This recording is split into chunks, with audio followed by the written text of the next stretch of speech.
usually I record it to my desktop, but I'm going to put it to the cloud.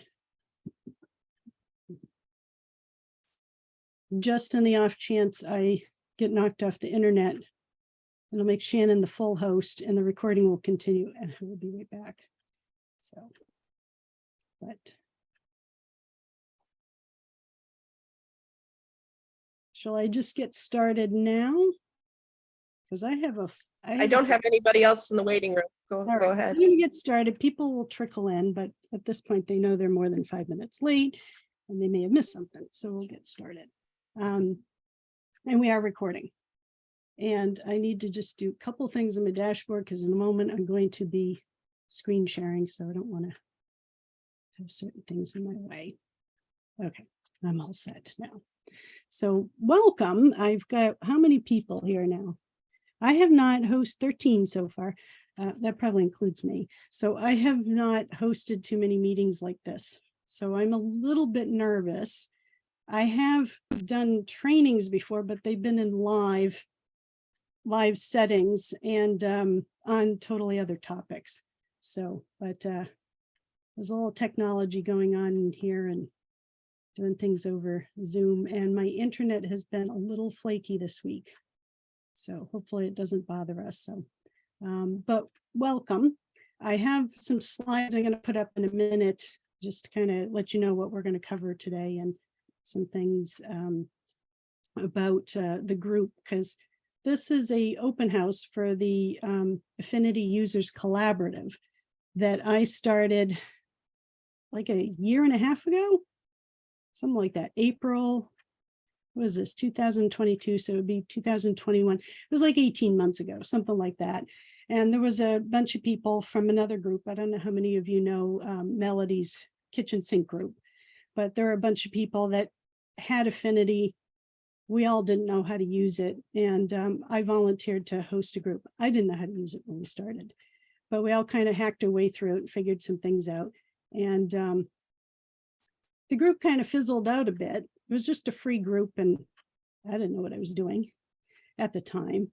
And but a couple of them hung in there with me and they're still hanging in with me.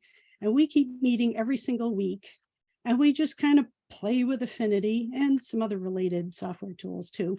And it just has gotten to the point where I need to evolve the group to the next phase. They've all been supporting me to do that.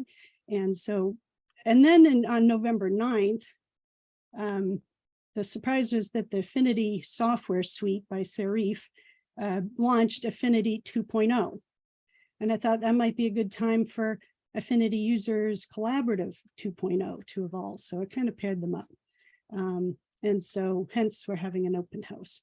And because we all want you to see kind of what we've been doing week to week and give you an opportunity to join, but it won't be for free. There's going to be a price. It's very cheap. They've all assured me this is very cheap, and I will tell you it up front so you're not wondering as I'm going through this. I'm not a big salesperson, so I don't like have this huge sales pitch. I'll tell you what it is. You'll either love it or not, and you decide, but we're just going to put it out there. But I'm evolving it into a kind of a more structure than we've had. I like to hack away at things. I think it was Catherine that had in her newsletter when she put it out for this, she mentioned to people, and now you can all know, is that I used to work in software testing. I was an SQA test engineer. So I love hacking around with software. I like to find bugs. I like to report bugs too, but I like playing with software. So I'm very techie that way. So the group that we have, the Affinity Users Collaborative, and collaborative is kind of like the important word in that whole title I gave it, is to really kind of collaborate and figure out things and hack our way through things and kind of learn together. After 18 months, I think we've all kind of come to some mastery around it. So evolving this to the 2.0 version isn't going to be quite so all over the place and not really, you know, expertise led. It's going to, I now know how to do things. I'll revisit some of the topics that we've kind of hacked our way through over the past 18 months and put them into more structure. And yeah, we'll I'll go in within my PowerPoint. It's not a PowerPoint presentation. I put slides together, but I did it in Affinity Publisher. But it's like saying Kleenex when you need tissue, even if you bought your Kleenex from no name brand. So my slides, I'm going to start those up, and that'll help guide me to remember what I'm going to say to you guys, because I always present in big groups with slides. And a little bit of housekeeping. Shannon is my co-host, and Catherine and Sky and Jerry, I don't think Jerry's here yet, are the other three members. The 5 of us make up the group that's been meeting for the last 18 months, are going to kind of help guide me in our collaborative way. I'm going to keep emphasizing collaborative because it's really important to me. I don't like to think of myself as the expert. I am a expert, and we're all experts. And so we all help each other out. So Shannon's got the co-host role according to Zoom, and she's going to let anybody else in who wanders in. There is obviously a recording, because you probably all got prompted to hit the OK button saying, yes, I know I'm being recorded. And probably tomorrow, but at most 48 hours, I will post the replay, and you all can watch it again, and anybody who didn't make it will get to watch it too. And also for the chat feed, if you have a question, put a bunch of question marks in front of your question. That way it's easy for Shannon and Catherine and Sky and Jerry to find those questions. And if it's really pressing on whatever I'm doing in the moment, they'll interject and make sure that I answer the question in the moment. But there'll be also designated Q&A areas for other less pressing questions. So anything else I need to cover, Shannon? Shannon's been helping me sort this all out. It's a big undertaking. I think you're good. So, my comrades in the group can always help point out things that I'm doing, that because I was kind of showing Shannon what I was doing, and she's like, oh, and they could use it for this and that. And I'm like, please share that. That's our collaborative thing, is thinking about different ways to use something that we're experimenting with. So I'm going to start screen sharing. And now the last time I ran one of these meetings and recorded it, the recording had the whole recording had the thing in gallery mode. So I'm like, not quite sure what setting to use here. Active speaker mode. I'm going to go with that. You all can see me just fine, yes? Right now, I only see Shannon for some reason. I see your screen, Linda. Okay, good. So, all right. So I made pseudo slides. It's just, I'm in Affinity. And actually, one of the things that would be great is if you can put into the chat feed right now, if you're running still on the 1.10 version of Affinity, or if you've purchased the new Affinity version 2. Just so kind of get a sense. And also, like, if you're kind of really a beginner at this, and this is going to be like, you're going to be trying to figure out what I'm doing in the interface because you're that new, or if you're more advanced, you kind of know the interface, and just so I can get kind of a gauge on the group, that'll help. But I put these pseudo slides together. It doesn't have a slide presentation function in a Publisher, because that's not what Publisher's for. But that's where I put it. I thought it would be the best place to kind of host it as that. So that's my opening quote slide. So this is where we're going to do today. I hope to get it done in an hour and a half, but I like to be verbose. I like to share a lot, and I may over articulate things, and my group may have to rein me in, but we'll try to keep it into an hour and a half, 2 hours tops. So I think we've accomplished maybe the first one, which is welcome. If I didn't say officially welcome for taking some time and joining us today and finding out about our group.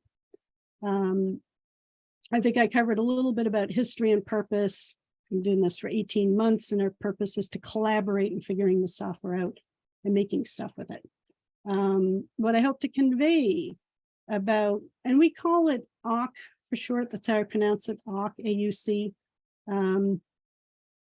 To convey about the AUC group is the collaborative part. If I haven't mentioned collaborative a few times already, you'll hear it a bunch more, that it's like we kind of work on this together. As I form this new group that you're going to be invited to, I will be probably doing something that looks more like actually leading and bringing you through things, and I'll explain them in a minute. We're going to do a guided tutorial today, so you can get a sense of like, how do I teach things? What's that look like? And, you know, what could I expect from meetings in the group later on? And I've got some ideas for some various different tutorials and things that we're going to do. So I'll share my thoughts on what we might do for meetings going forward. And then after I show you today's tutorial, which is going to be making little promo graphics so you can use them to sell your products in your store, whether it's a website, Etsy or whatever, or make promo graphics to put on like Pinterest or Instagram or something. But I'm going to show you how to do that using some of the new features that are in Affinity version 2. And then we'll have Q&A just for the tutorial part.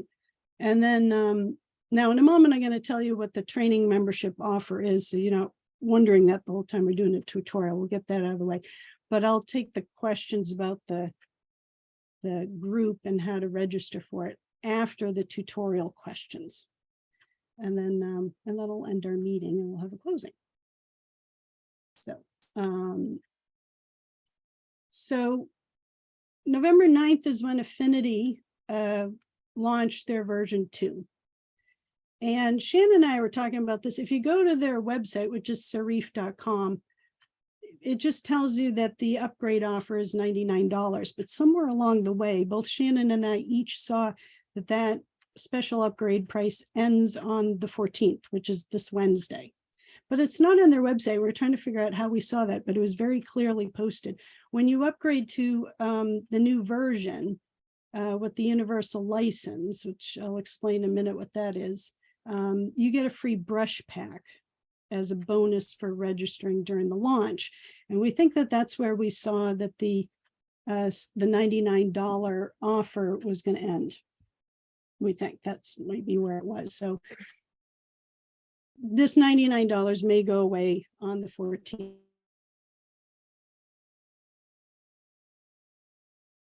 Oh, Amy said that she saw that they've extended it till January 25th.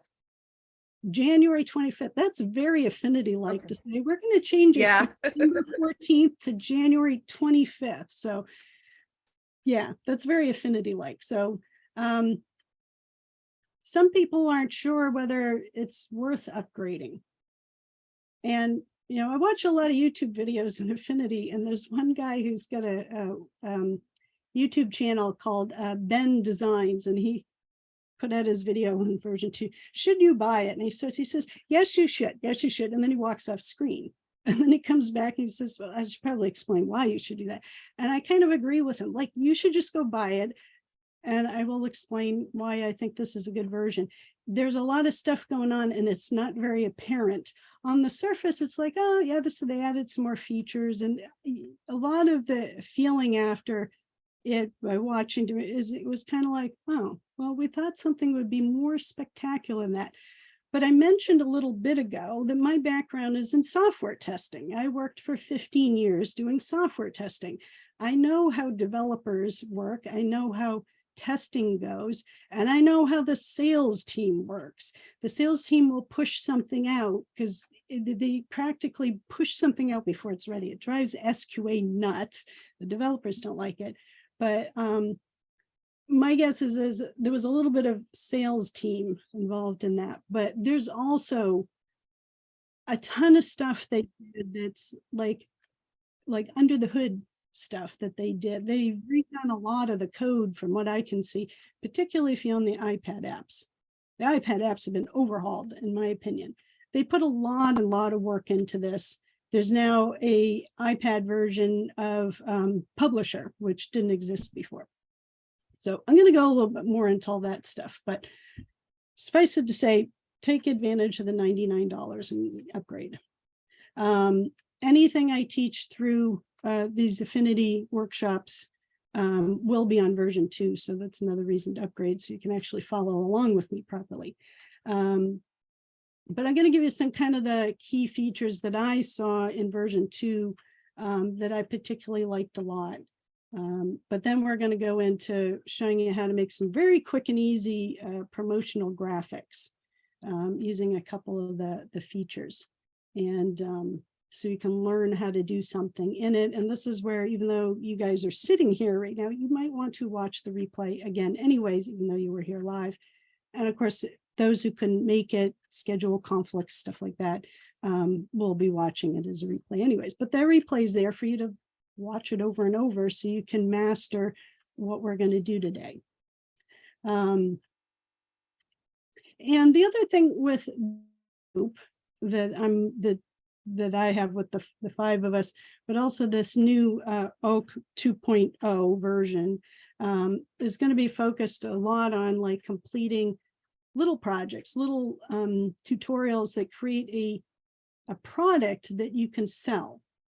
Or in the case of what we're doing today with promotionals, something that you can use to help you sell something else. But there's going to be outcomes, projects you're going to work on.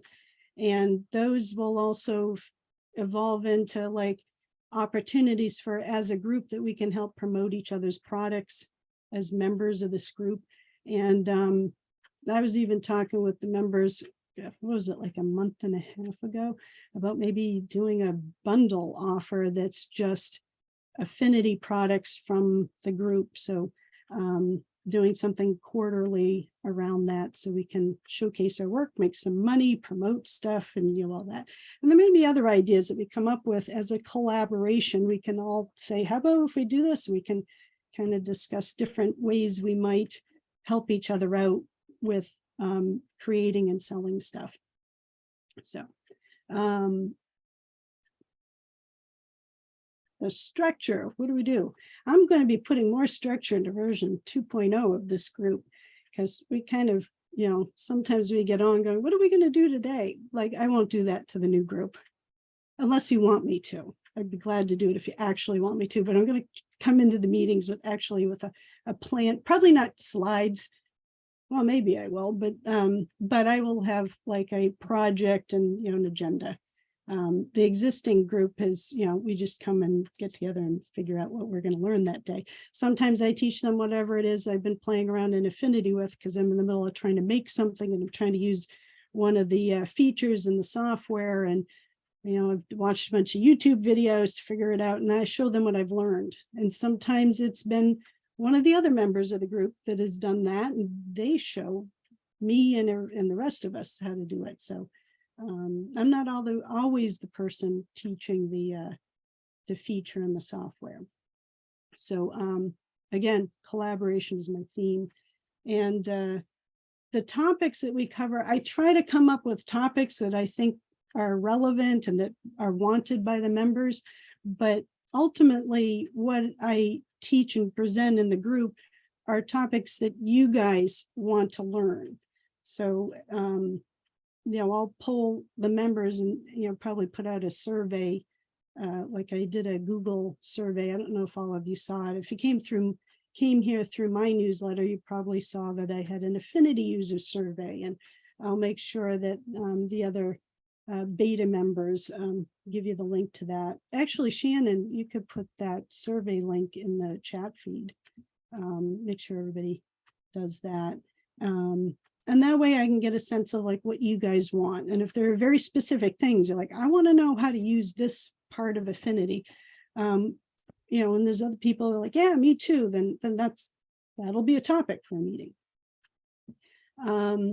Sometimes if somebody knows something more than I do, which does definitely happen, I might stick you on the hot seat.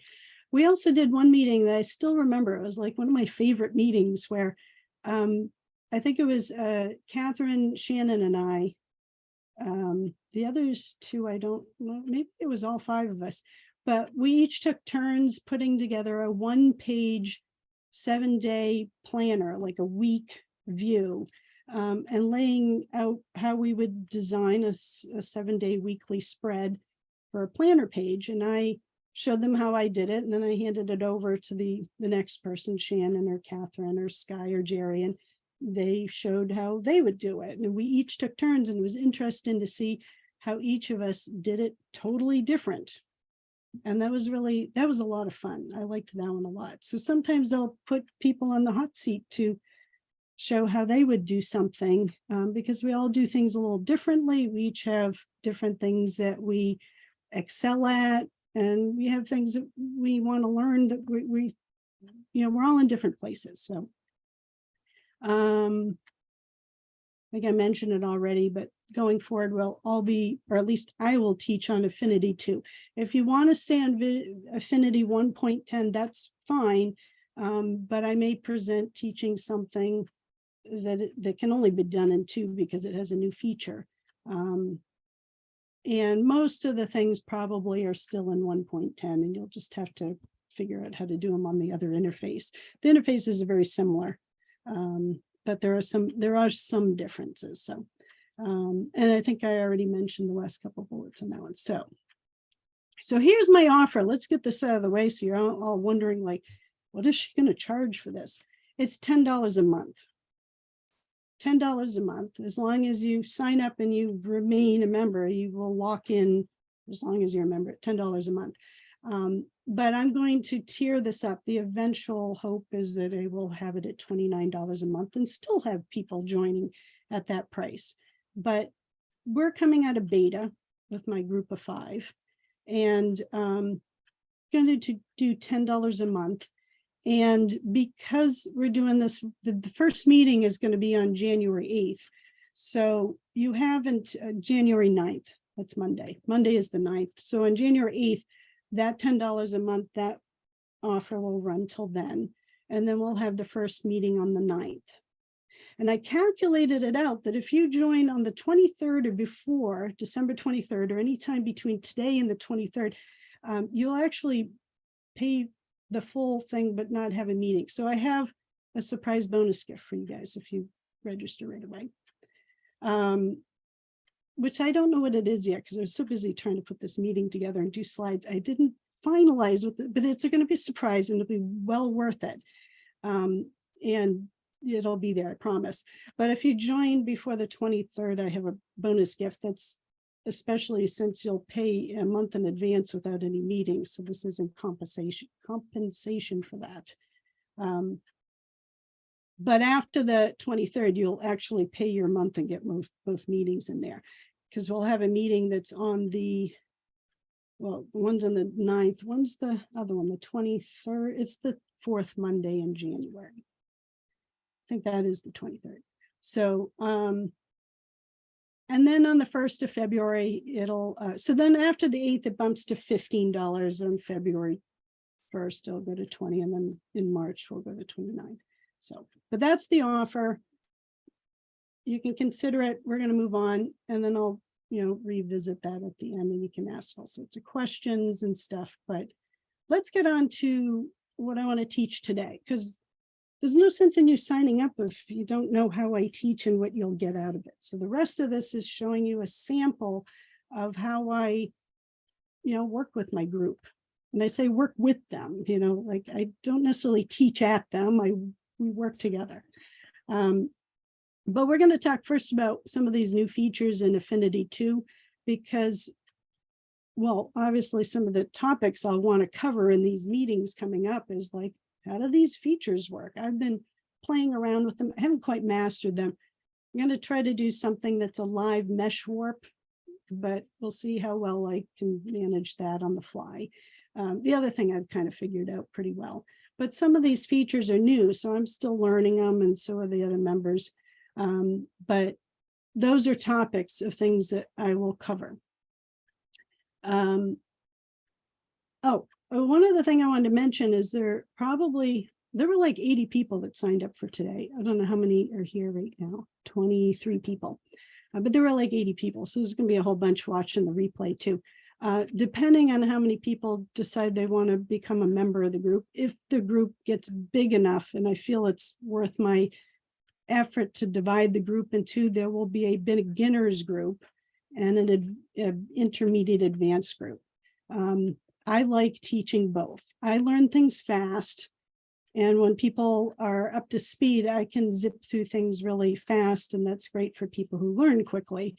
But I also know that some people who are attending may haven't even opened Affinity and they're not familiar with something else similar, the Adobe Suite. So you may be in a place where you need me to go slow and very particular and all that. And I love doing that as well. But I have to have enough people to divide the group into, but we'll see how that comes out.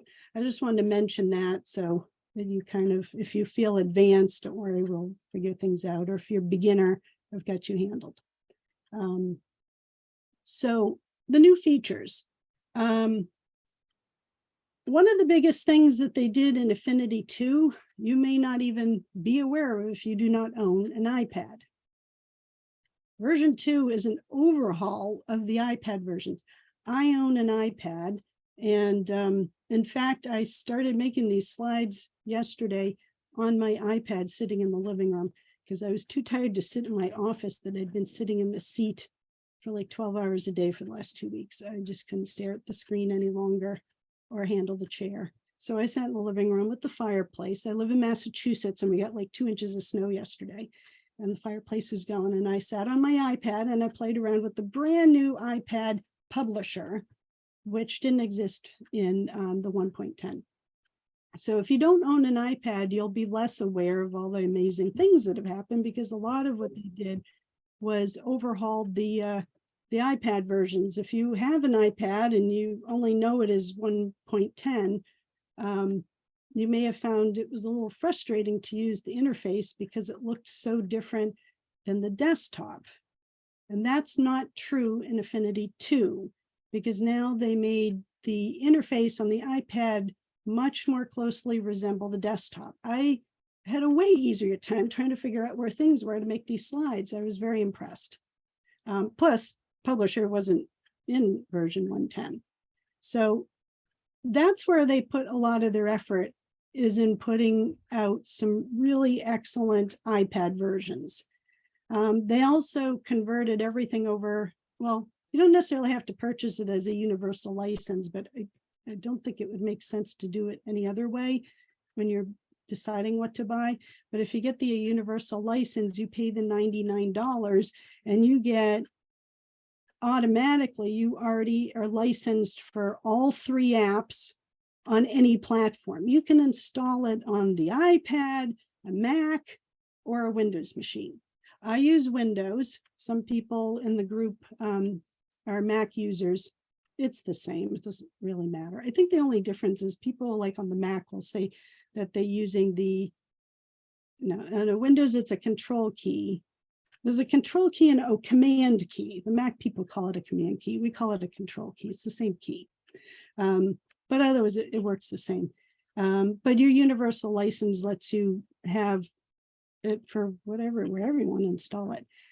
The other thing about that universal license is that there are assets. If you've been using Affinity, you know things like brushes. If you know anything about the previous version, you would install brushes for, say, Affinity Photo.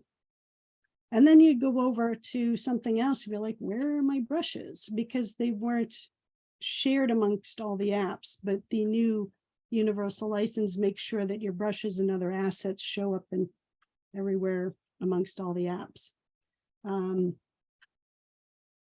And everything's getting connected through your account on the Serif website, which is actually why they didn't do an upgrade specifically for prior existing 1.10 users, is because they didn't have everybody tied to their website account. They had no idea who owned Affinity 1.10 and versus people who hadn't owned it. That $99 is actually the price that is for all the existing users. And if you just so happen to have not owned Affinity at all and you come in at version 2, you're getting it at the existing user upgrade price. So, but they did that so they could much better move forward, because they couldn't do that in the version 110. And we're going to go into seeing new document a bit, but that was another nice big change. And but there's something in every app. I think of all the things they didn't add, the most glaring was we were really, really hoping that Affinity Publisher would have a auto trace feature so you could turn raster images into vector. And they didn't do that. But other than that, I think they added some really excellent things. But I think that all the things they've done are positioning themselves into a place where they can do things like auto trace and a whole bunch of other things we hope to get. So I think they've kind of set things up so they can better move forward. I say that having worked in that kind of environment for 15 years and knowing what happens between development and what it takes to develop software testing, which was my job, and the sales team.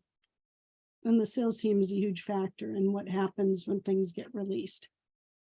Sometimes they push things out when the developers wish they hadn't done it yet, but I think that Affinity was in a good stable place when they put it out. So in Publisher, they had a whole bunch of features, but I'm just going to name like 3 things, which are at the bottom of my slide here. I'm going to show you how to use this thing that they call a quick grid feature that lets you duplicate shapes really quickly and easily. So I'm going to demo that.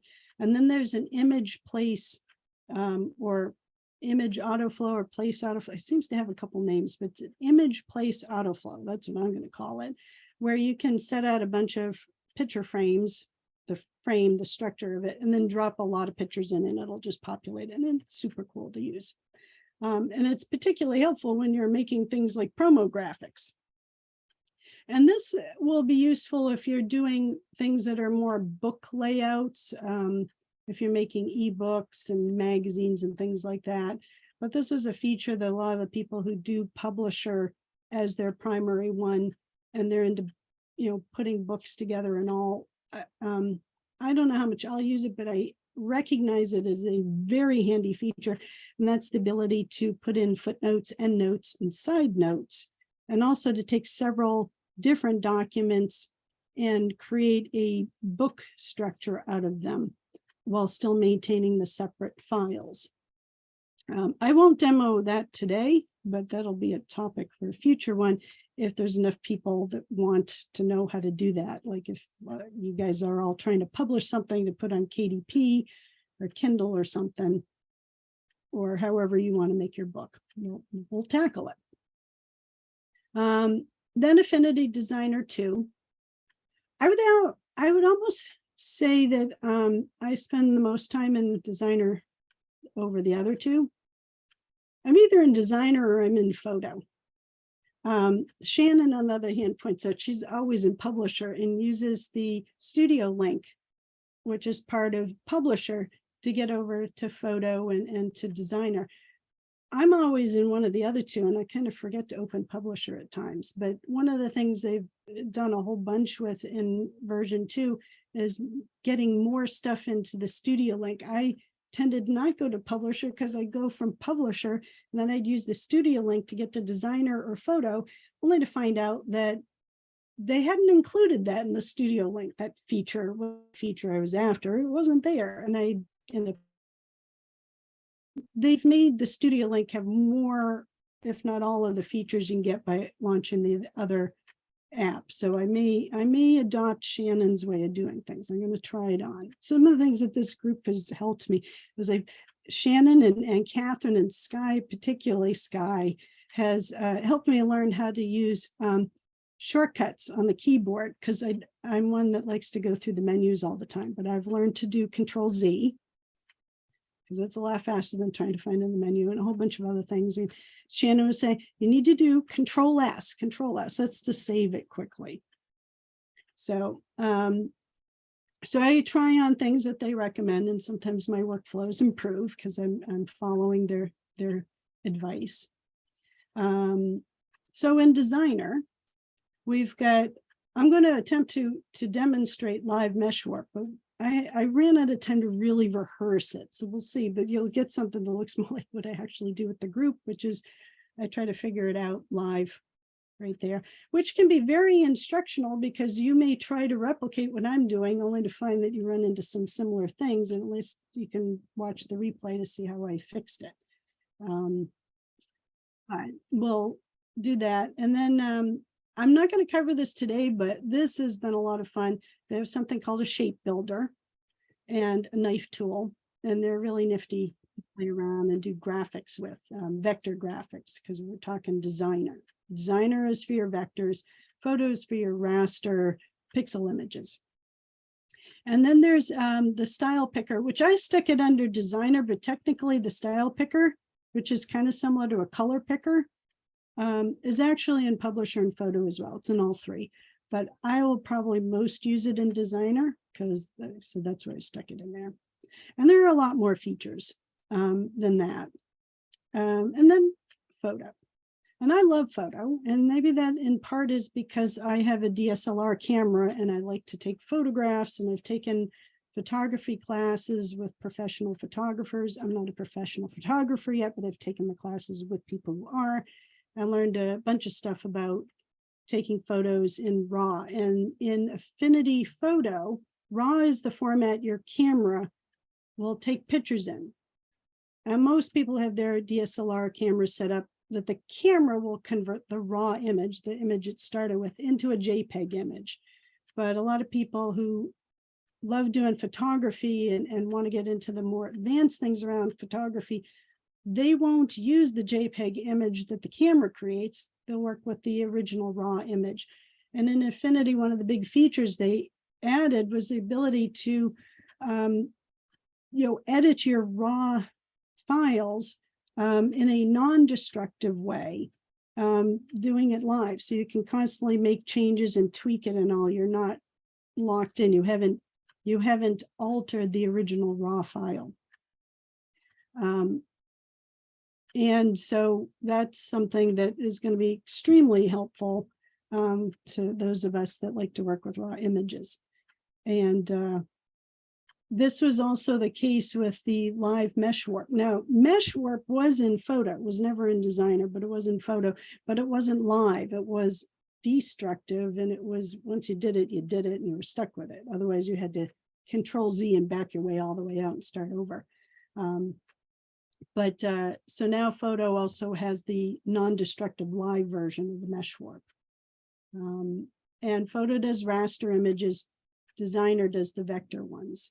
And then those people who are into doing some more advanced things, they've done a whole bunch of stuff with more options if you would like to make your own brushes in photo, which I made a couple packs of Affinity brushes. And if anybody participated in Catherine's bundle last January, the Affinity Lovers collection, you probably have my first set of brushes that I made that were raster brushes. So I'm looking forward to like playing around with whatever they did. I think they did things so that you can make some more cool brushes, kind of like Procreate does. I play around with Procreate as well. Procreate has a way more advanced brush system than Affinity has, but this may no longer be the case with the new version 2. All right, that was the end of my slides because I'm now going into the tutorial because now I don't have the slide thing. So it's my preview. Are there any questions at this point about the new features in version 2? Linda, I was going to ask if you could send out maybe just a copy of the slides that show the new key features of the 3 programs. Yeah, once I wrap this up, I will save this as a PDF and distribute it through email with the replay. Cool. Because I was still editing this thing just before you guys all hopped on. So and change the Sue was sorry, Linda. Sue was asking if you can use version 1 templates in version 2. Yes, you can take files, your templates, and your finalized things. You can open them in version 2. The only thing you need to be very clear of is once you do that, you will not be able to open them again in version 1.10. Because it will make them, they are backwards compatible, but then you can't go in the other direction. So if you're not totally ready to uninstall your 1.10 version, I suggest before you open something in version 2, make a copy of it and open your copy with the new version. But yeah, you can open everything. It's going to start to modify the file with things that are in version 2 that version 1 didn't have, and you won't be able to go backwards. Any other Affinity 2 questions? It was just more along the lines like you covered as to whether it was worth upgrading. Yeah. Does anybody have any questions about that? Because I'm going to do what Ben designs is you just buy it. Then you'll kind of realize it. Like Shannon still isn't 100% sure it was a great move, but she's getting there because, you know. No, I don't regret it. Okay. No, because it's going to cost more. Because Yeah. when I looked into it, the version 1 was like, I don't know what, 8 years or something before they changed it. So I mean, we're going to get several years in version 2, and they'll come out with all kinds of features, and then they'll come out with what I want, and it will cost more. So, and I do like some of the new tools, like the knife tool and the shape builder and the new screen. So I think it's worth it. Yeah. But then I use it all the time. If you don't use it, it's not worth it. But I have Affinity open every day. And they're saying that, you know, if you don't upgrade, you can continue to use version 110. If you were on like 1.9 and you never get to 110, you can still upgrade through 1.10. And if there are any like bugs that are fixable, that don't require them to like overhaul the software or anything, they will make bug fixes. And but you won't get any new features in them. So they're going to still let you use 1.10 as long as you want to use it. And with version 2, you won't pay again until version 3 comes out. And given that I believe 1.7 was their first public release. Prior to that, they were like in beta, and only certain people were on it, had beta privileges. But I think 1.7 was when they first released it to the public, and I think that was in 2017. I don't know how long it'll take to get to version 3, but you're probably good for a while, at least $99 worth of a while. And you'll get all the updates for all the iPad, all the Mac, and all the Windows versions, all of them, until 3 comes out, and you won't pay anything more for it. So just go buy it. And that's not even an affiliate link. We just recommend it because we like it. I do want to mention that Affinity does not have an affiliate program. We've all scoured the website. I've saw in their forums that people having nothing to do with our community have asked. No, they don't have an affiliate program. So I will make not a penny off you going and buying $99. I just think you should do it. You don't have to, of course, it's your own decision on your business and all of that personal stuff. So obviously you get to choose for yourself, but my strong recommendation is to go buy it, but we won't make a penny off of it. There's no affiliate link. So I wish they did though, because I totally would be promoting it. Good stuff. So, all right.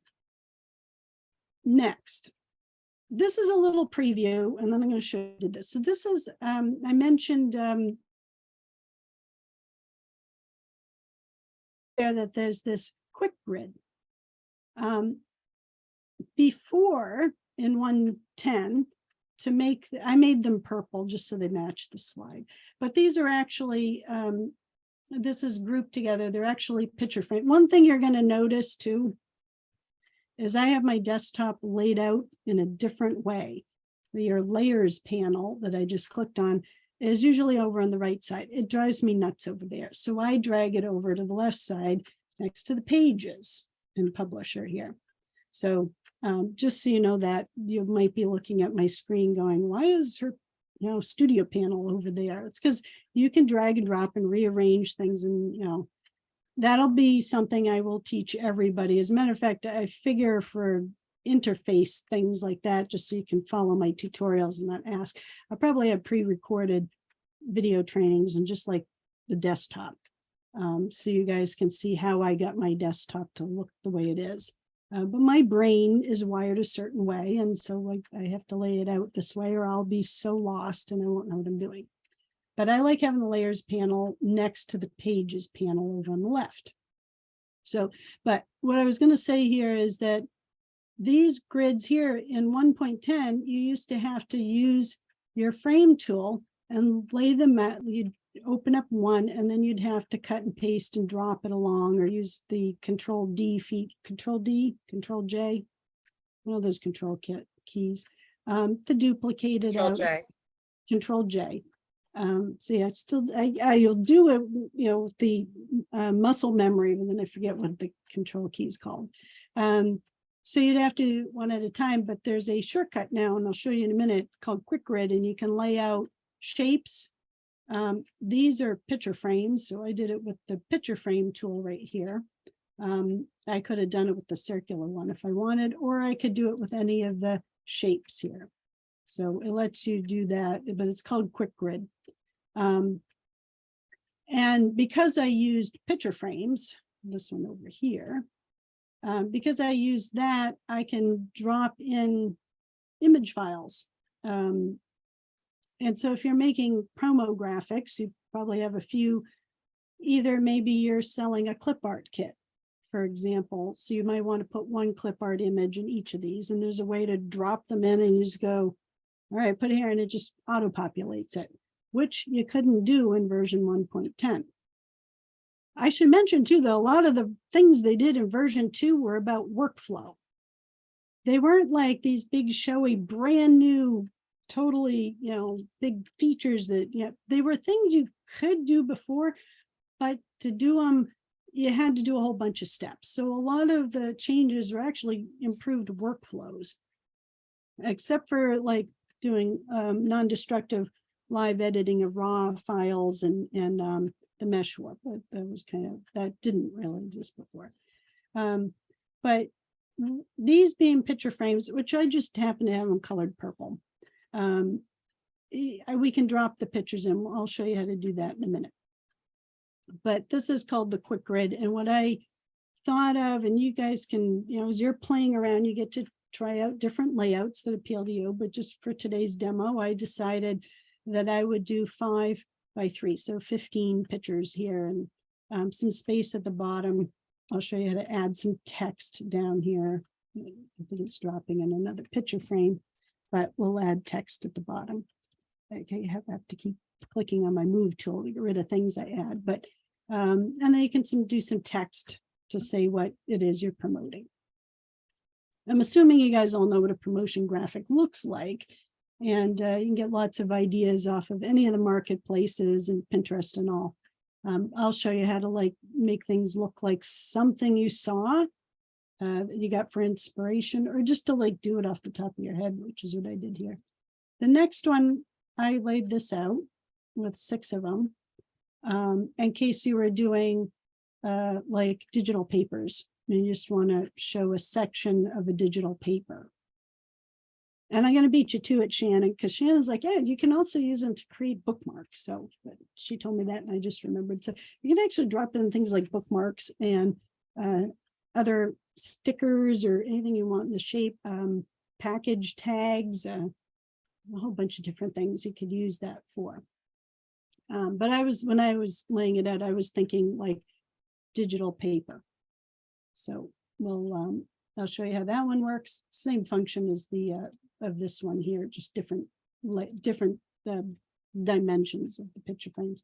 And then the third one I have is just having some things that look like pages from a journal or a planner, where you can drop in a picture of one of your, you know, when you've made your planner, you save them off as JPEG or PNG files, and then we'll drop in them so you can make little things, and we'll put them at an angle, and you can make more than 4 of them. So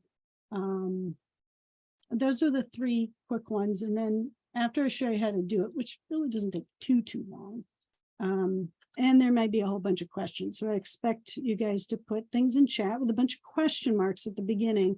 So Shannon and Sky and Catherine, is Jerry here yet? I hope she is. That they all can spot them and let me know what the questions are. So as I'm doing it, if anything's not clear, put it in into the chat, and I'll make sure you guys know how to do this. My goal is that, especially if you're a beginner, that you'll be able to leave today and you'll be able to execute these steps, either right out of today or when you get the replay and you go along with the replay as I'm doing it. So do ask questions. So any questions first, because now I'm going to show you how to do this. No questions. Okay. So I got a blank page queued up on my pseudo slides here. So blank page. And to do the quick grid, now this takes a little bit of, when you're doing it, because every time I go to do it, I feel like I got amnesia. I'm like, how does this thing work again? And then like, oh, that's right. So that's normal if it takes you like, 20 times before you remember exactly how it works. But you're going to I'm going to do with a picture frame. And currently I have my picture frame selected, but I've set it up to have a black border and filled in purple. It's a picture frame. Once I put the picture in, you're going to get something else than purple. I do that only so I can see the layout. It's just for me to be able to visualize it. But I've selected the picture frame over here on the tools bar, way over on the left. And I'm going to press it down on my mouse, hold the pressing button and dragging it to approximately the size that I want. Let's see, it's almost a square. Do not let go of the mouse button. And then while you're holding the mouse button, you use your keyboard and you hit the arrow keys. The right arrow key will add more boxes. I'm still holding the mouse button. If I do the left arrow key, it'll take off a box. Almost. Oops. Oh, it was a lag and it went too many times. Oh, I got to do it again. My computer had a little lag, and so it undid it. So, oh, it totally unselected. All right, back to hitting the frame. So I'm holding the mouse button, hit the key. If I go, oh, that's too many. Now, if I want if I'm still holding the mouse button, I move the mouse around while I'm holding the mouse button, I can resize them. I can stretch them down that way. I can put them that way. But let's say I want 5 and I line them up. That looks good. I'm still holding the mouse button. Now, if I hit the down arrow key, it'll add another row. And I can still stretch, but don't let go of the mouse key, because that's when you end doing the quick grid. The minute the mouse key is let go of the mouse button, the left mouse button, that's when the quick grid feature ends, and now you've got whatever shape you just made. Still on the mouse button, if I now press the down arrow key and hold it without letting go, it'll spread them out. If I hit the up arrow key holding it, it'll make that smaller. Oops, I think I lost my thing. One thing that happens is if you hit, I think my browser with Zoom is occasionally resetting my frame, because I'm like, that should not have let go. This is a Zoom thing. Anyway, so 5, okay, and then down. Ah, what is it doing? Something's refreshing on me and throwing my screen off. Am I lagging at all? Because sometimes my internet will cause my screen share to lag, and that might be it. Not right then, Linda, but Okay. we can see the grid again. All right, now I'm going to Oh. let go of the mouse. Kathy's saying it's Zoom. Zoom messes with the programs you work with. It's Zoom, because I'm like, why is it doing that? I have not let go of Thanks, the mouse. Kathy.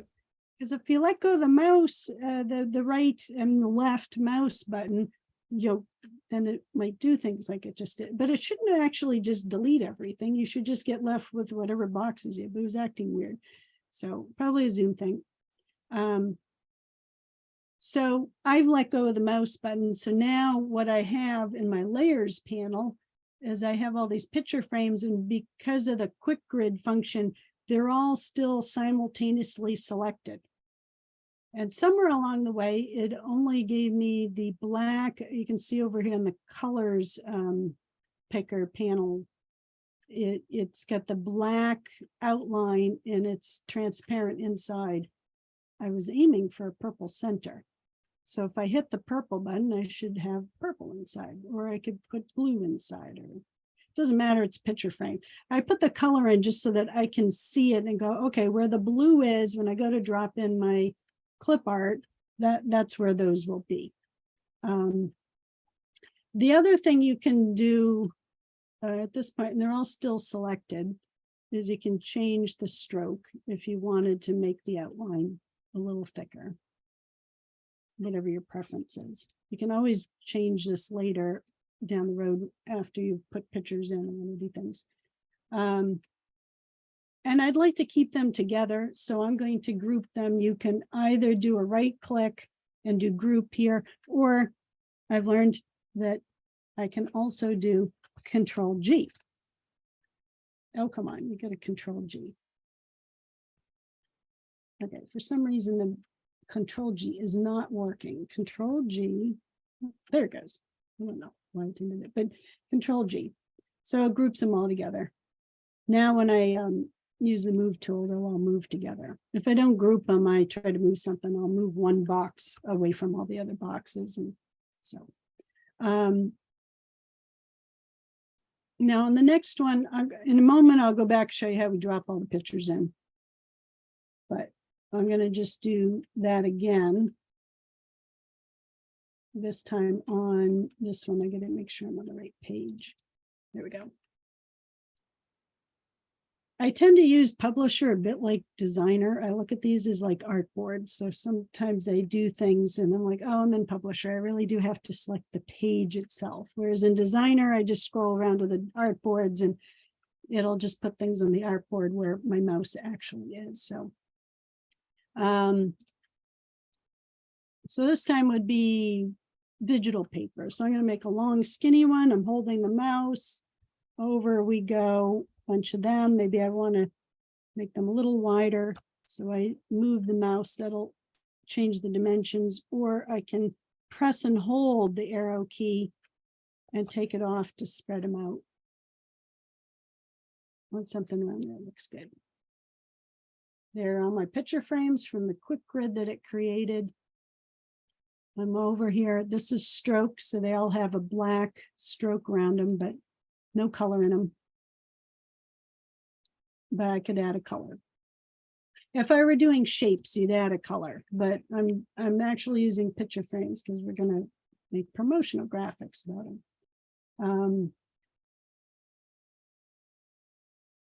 And you can, do a couple of things to them, but I like to make sure I group them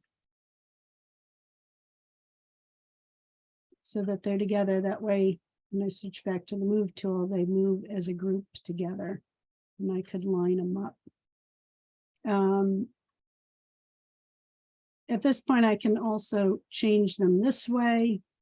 I could, if I wanted, just for a variation, go over to the transform panel and rotate them maybe 90 degrees so they go sideways. So that's another thing you can do. I can drag them over, maybe stretch them up this way. Maybe on this promo graphic, I want my digital paper samples sideways and I want to put my text on it that way.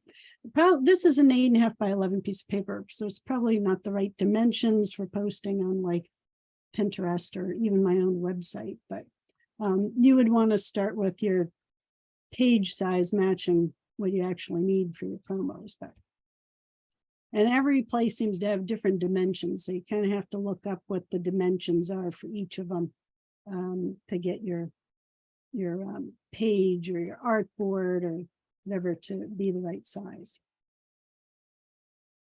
And now the next one I had was the ones that look like pages.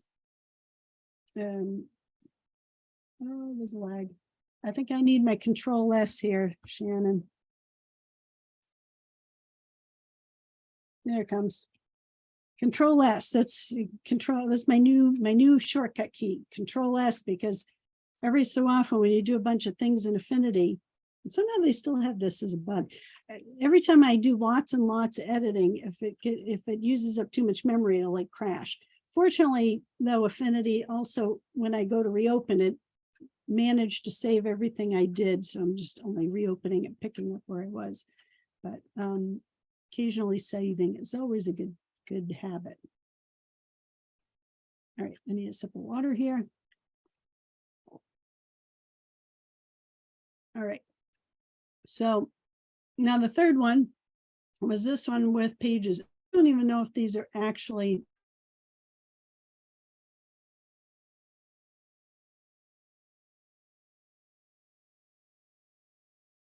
out after. So, Oh, you hung there for a second, Linda. I did. All right. Yeah. I don't know where it left off, but I was just saying, I don't know if in my demo thing here that I laid out, I don't know if this is got the right proportions, dimensions for an 8.5 by 11 or an A4 page if you're in Europe, but we will work that out as we go along. It's just to get what you want to kind of do when you're doing promotional graphics is kind of get a look and feel of how you want things laid out. And then you're going to kind of dump all your pictures into it. And with the new version too, the way you do like auto flow to populate the pictures is nice and easy. But I'm just looking for a look and feel here. So the way I did this one is, once again, I did the picture tool. And I dragged out something that roughly looked like an 8.5 by 11 dimension. Hold the mouse key, arrow key over. I think I had 4 there. Let's do 5 this time. And that's probably going to change my dimension, but there. So that's good. I'm not even going to bother to space them out in this case because I want to change the rotation a bit so they look like pages. So I'm just going to let go. And I've got 5 of them here in the layers panel. You see 5. I'm not going to group these together because I actually want to move them around. So I'm going to move back to the move tool up here, the arrow. And I probably should deselect them. So hang on. All right, so now I can move them individual of each other. And in the transform, now if you're going in here and you're like, where is the transform and you're hunting? Because I think originally it's down on the right side at the bottom, but I use transform all the time. So I brought all the way up to the top because it's important to me. Stick away over here for convenience. But if you can't find it at all, you can always go under window. Now in version 1.10, your studio panels was in the view thing about halfway down, and you'd see studio panels, and then it'd be another sub menu off of it. They found that people were using the studio panels way too often. That was kind of annoying and not a good workflow. So now all the studio panels are directly under window. So now you just go in the window. You can also set up presets. That will be a tutorial for another day, but you can do that.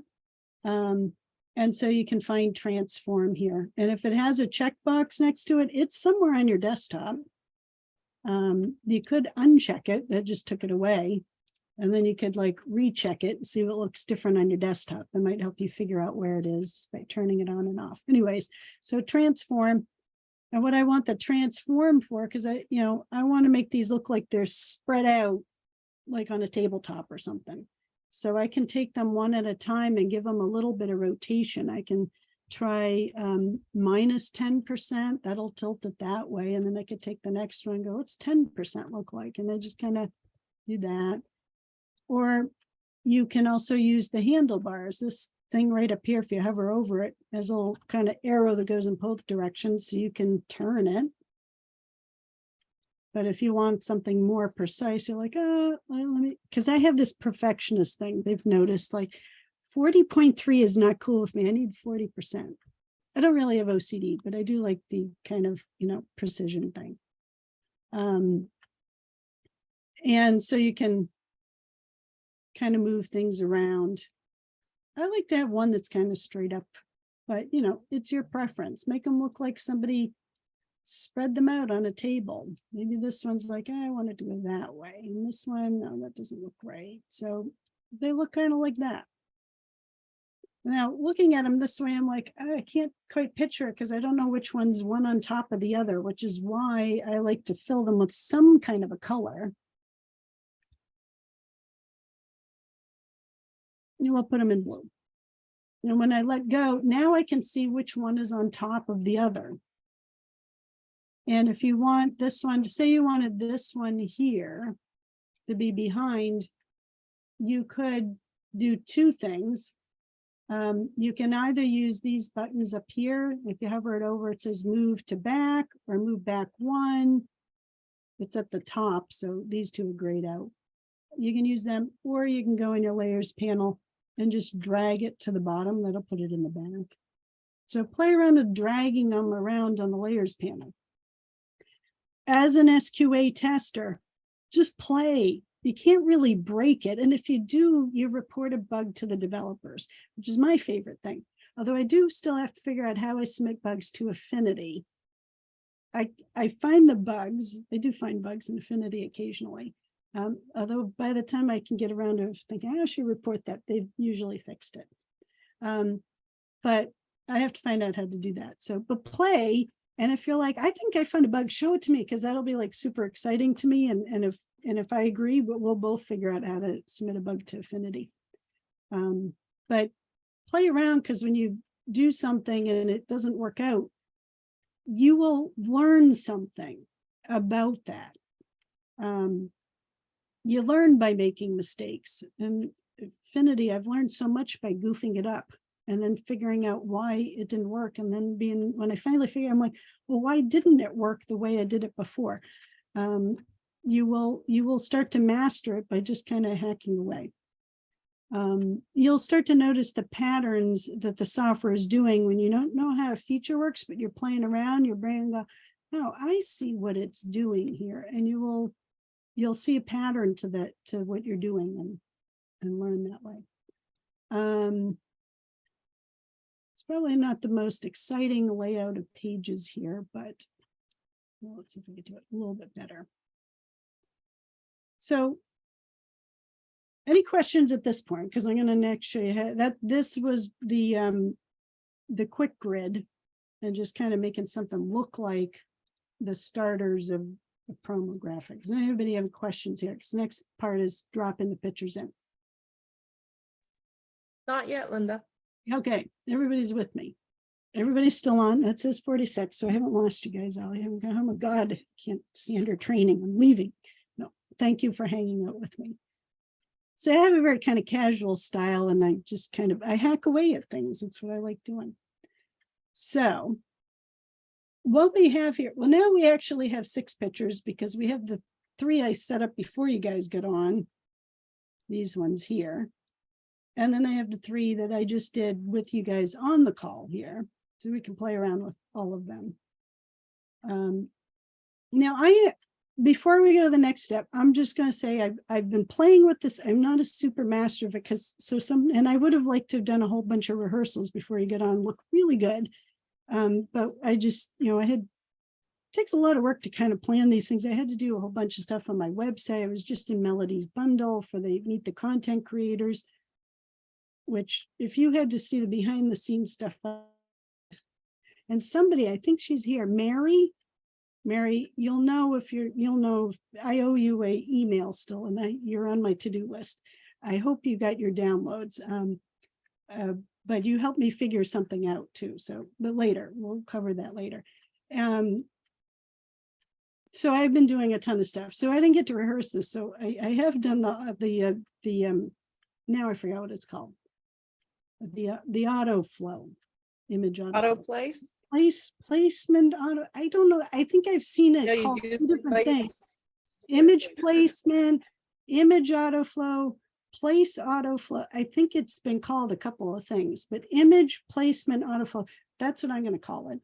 And we're going to I hope this works, because I haven't rehearsed it, but I've done it a bunch of times. We did it in our group over the last couple of weeks, because I thought this was like was so helpful in making my promo graphics. That's why I chose this one as our demo for the open house, because I just think this will be so much easier to make the promo graphics real quick. So I have to decide what I want to drop in because I didn't get that far in my planning. So I'm going to go now. You can get to one of the things about Affinity is you can get to just about everything in more than one way. I tend to go to get the place tool off the menu because I like to do menu things. So it's right here under File, about 2/3 down, or I could go over here and use a thing that looks like a picture. And if I hover over it, it says Place Image Tool. And there's probably a shortcut key. Is there a shortcut? Oh, look, see, there's a Control shortcut. Shift M. And you probably didn't need to look in the menu. You probably used that one already. So Control Shift M if I want to used do. it all the How am I supposed to remember all these control? I don't know. Some of them It'll come. I master M. It's a picture play. Nothing starts with the letter M. I don't know how I'm supposed I know to. it should be a P. Yeah. Like probably Control P is like print or something. I don't know. We'll have to find out what it is. So I'm probably not going to use that. Think of the M as an image. But image starts with Think an of the O. M. True, but M is a second. There's probably a logic in it, but I'll use the, I tend to go to the menu to get to it, but I can go this way. It doesn't matter. Pick one, go with it. Here are my promo graphics for things I've been talking about. Let's see. I was just in Melody's bundle. So if you were in, if you bought the Meet the Content Creators, which that ended last Thursday. Yeah, it ended on Thursday. I don't think it's there for sale. So if you got it, and if you didn't get your downloads yet, I think everybody's got it. Still need to check with Mary and somebody named Daisy. But you're the only two people that had trouble. Everybody else downloaded. So if you bought it and you didn't get it, let me know. But these are I'm going to use the pictures from that. As soon as I remember exactly where on my hard drive they are. Product creation. You're going to get a tour of my organization system. And these were multi-page planners in the Leverage Journal, which I started off in Canva, which seemed all wrong to me because I'm like, why am I designing this in Canva when I'm an Affinity user? But if you make sure you get your files from the OneDrive, you have the overhauled Affinity version of it. One of the topics I will want to teach in one of these sessions is how to convert a file that was created in Canva or PowerPoint or somewhere and bring it into Affinity and fix it up so that all your planners can become templates that are ready to go forward with in Affinity. It's not the easiest thing to do. And so once you learn how to do that, you'll really appreciate that I gave you the Affinity version for this one. So clip art images. Now I started off with these and they've been upscaled and are high resolution now, but they weren't in the beginning. So, but I'm going to use the low resolution ones because they won't look any different to you guys at the moment. They'll come down faster into my thing. So I have how many? I've got 15. All right, so we need 15 of them. This is not going to be like the perfect thing because we're going to have to grab some of the background ones. We've got the cat cover. He's number one. So there are 13 cats and 14, 15. So we got 2 backgrounds. So I'm going to take those because I've got 15 squares. I will show you what happens if you pick more than the number of squares you have. It does something different. But at the moment, I just want 15 because that's what the spread is. So it loads up all 15 images over here. Now, if I go one at a time, right now it's selected this one, it's blue. And I hover here, it'll drop it here, or I could put it here, or I could put it anywhere where I hover. But it's only going to drop that one image in, and then it'll queue up the next one and the next one. But if I want to do it really fast, I scroll to the bottom of the ones I brought in, I hit the Shift key on my keyboard, and I click on the bottom picture. I now have all of them selected. And if I hover over it, and if this works right, because it has before, it should just go poof and they'll all be there. Boom, done. That was done. So it just put them all in. There are a couple of controls that if you set it up under properties, you can also, and it's usually best to actually tell it ahead of time which one you want, but I think the default is scale to maximum fit. So it put them all in.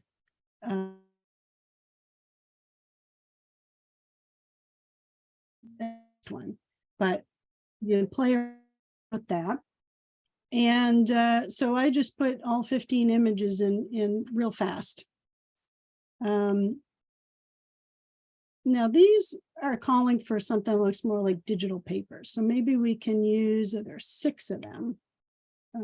Okay, I'll use this location. We'll get 6 backgrounds. 1, 2, 3, 4, 5, 6 is good. Oh, I wanted to show you something before I did this. Cancel it out. So I mentioned a minute ago, there were some controls at the top. Now I've grouped these.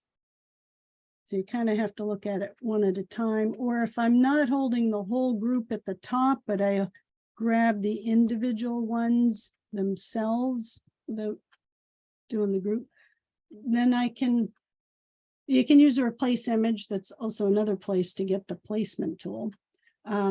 But it's properties that I wanted to point out, because under properties, you can do scale to maximum fit. And these all have to do with how the picture is going to look once it goes into the frame. Scale to maximum fit, scale to minimum fit, stretch to fit, and nothing. This picture won't be scaled at all. And then you can choose where it anchors, where this, and these I've got it set to the center. So it'll center the picture in the frame and then spread it out in all directions. For doing this, it's usually best to do scale to maximum fit. I think that's the default, but once you change it, it tends to remember what you last used. For example, if I do, let's see what happens if I do stretch to fit. They're background images. We'll see what it does. Here's where you learn. You're like, I wonder what that does. So you do it. You can always use Control Z to back up. Well, that didn't work. Back up, Control Z, Control Z. We're going to just see, what does it do? Because I'm trying to remember, they each do something different. And like half the time I don't remember reading it. But then when I do it visually, I'm like, oh yeah, that's what it does. So done. That's just set it. So now I've got the other thing. Now, if I go, I'm going to deselect it, go over here, place image. What did I say? 6? 6 I images. think so. I'll show you what it does when you select too many. I was just going to say, did you mention how it makes new pages? Yeah, so I'm saving that one. So 6 images. Look at that. So you can see it's stretching it. It's kind of morphing the way it looks here. So that's one picked, and I can go all around. But I want to go right now. The top one's done. I scroll down, hit my shift key on my keyboard, click on the bottom one. That gets them all selected. And now when I hover over and I click once, boom, they're all there. But it's stretched them all out because of the way I've set properties. And I believe if I just go reselect them all in the menu here and I set properties and I go back to scale, I can fix that. So if you had the wrong one set,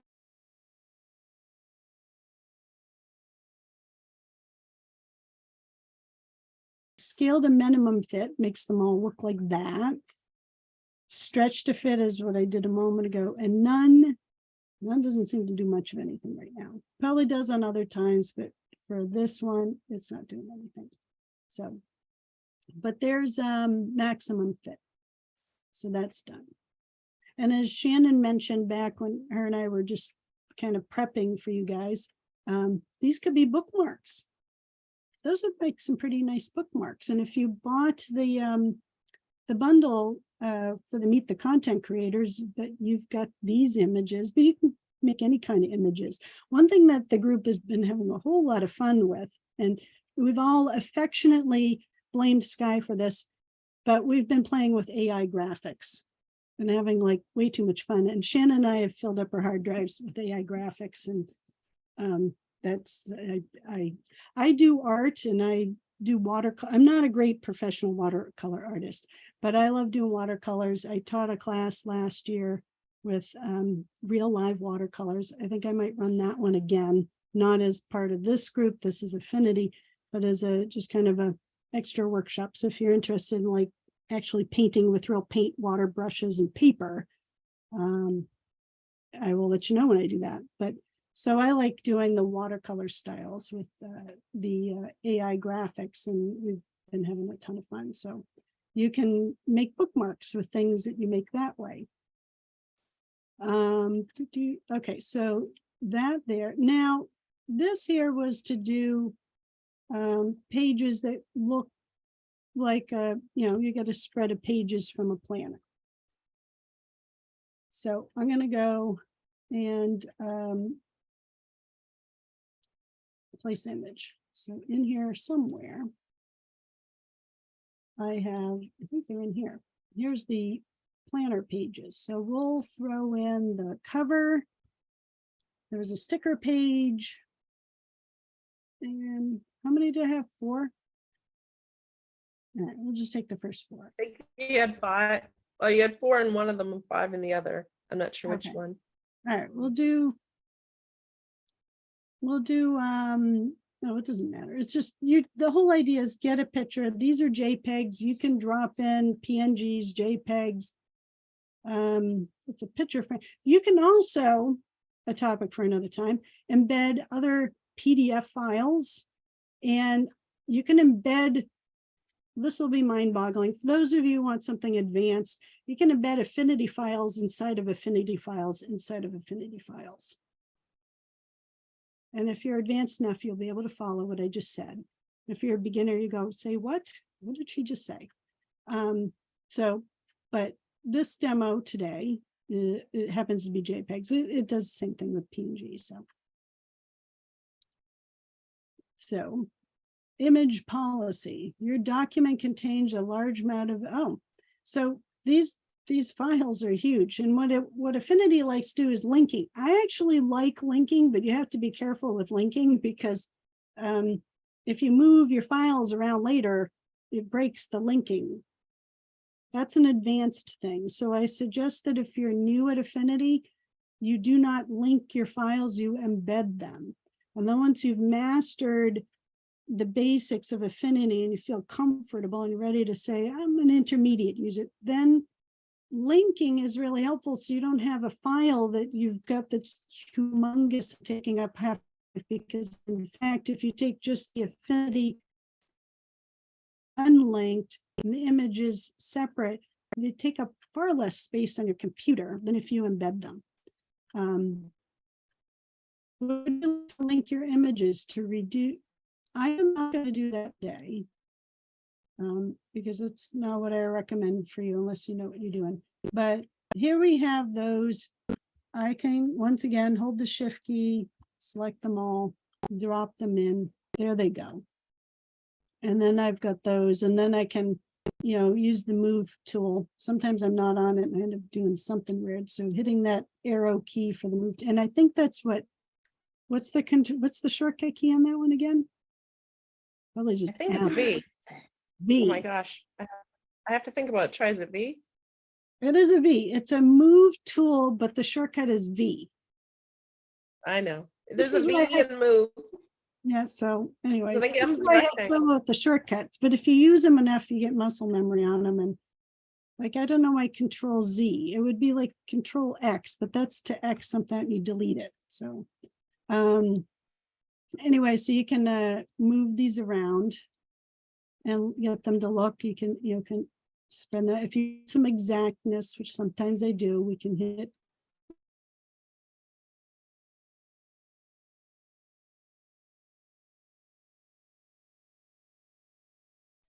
You can go over to layers, or you can also do it up here. There's a set of tools at the top here, and you can say move forward by 1. It looks like it's in the front, but it's not all the way up. Or you can just drag it to the top of the layers panel. Now, I'm not sure if I managed to get this an exact ratio, but if I stretch it, I can usually find where it is. Well, maybe not. So need to do a little research to figure out my exact proportions. Well, one of the ways you can get to it is this is a way I would do it. I'm going to make it an 8.5 by 11, because then I know that that's the actual size of the page. Then I'm going to lock it, the aspect ratio, and I'm going to drop it down to 3 inches, and it will automatically calculate. That's the actual proper dimension of an 8.5 by 11 US letter. And then I could make all the other ones be the same, but let's do that. So 3 inches. So the other dimension is that. So I'm going to copy it.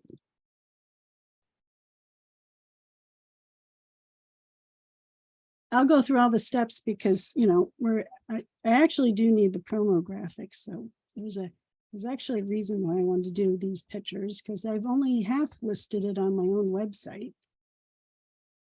I made the image that Melody needed for the bundle, but I didn't get around to making the other part of it. So, but I will have to change I call it a canvas. That's actually a page because I'm in publisher, but I like to be in designer because I love the art boards. The other thing, if you're not aware, if you're new to Affinity, you can literally go from pages and open in a publisher file in designer and work with them on artboards. And if you have artboards and you've saved it as designer format, AF designer, is it AF design? I think they dropped the ER on the file type.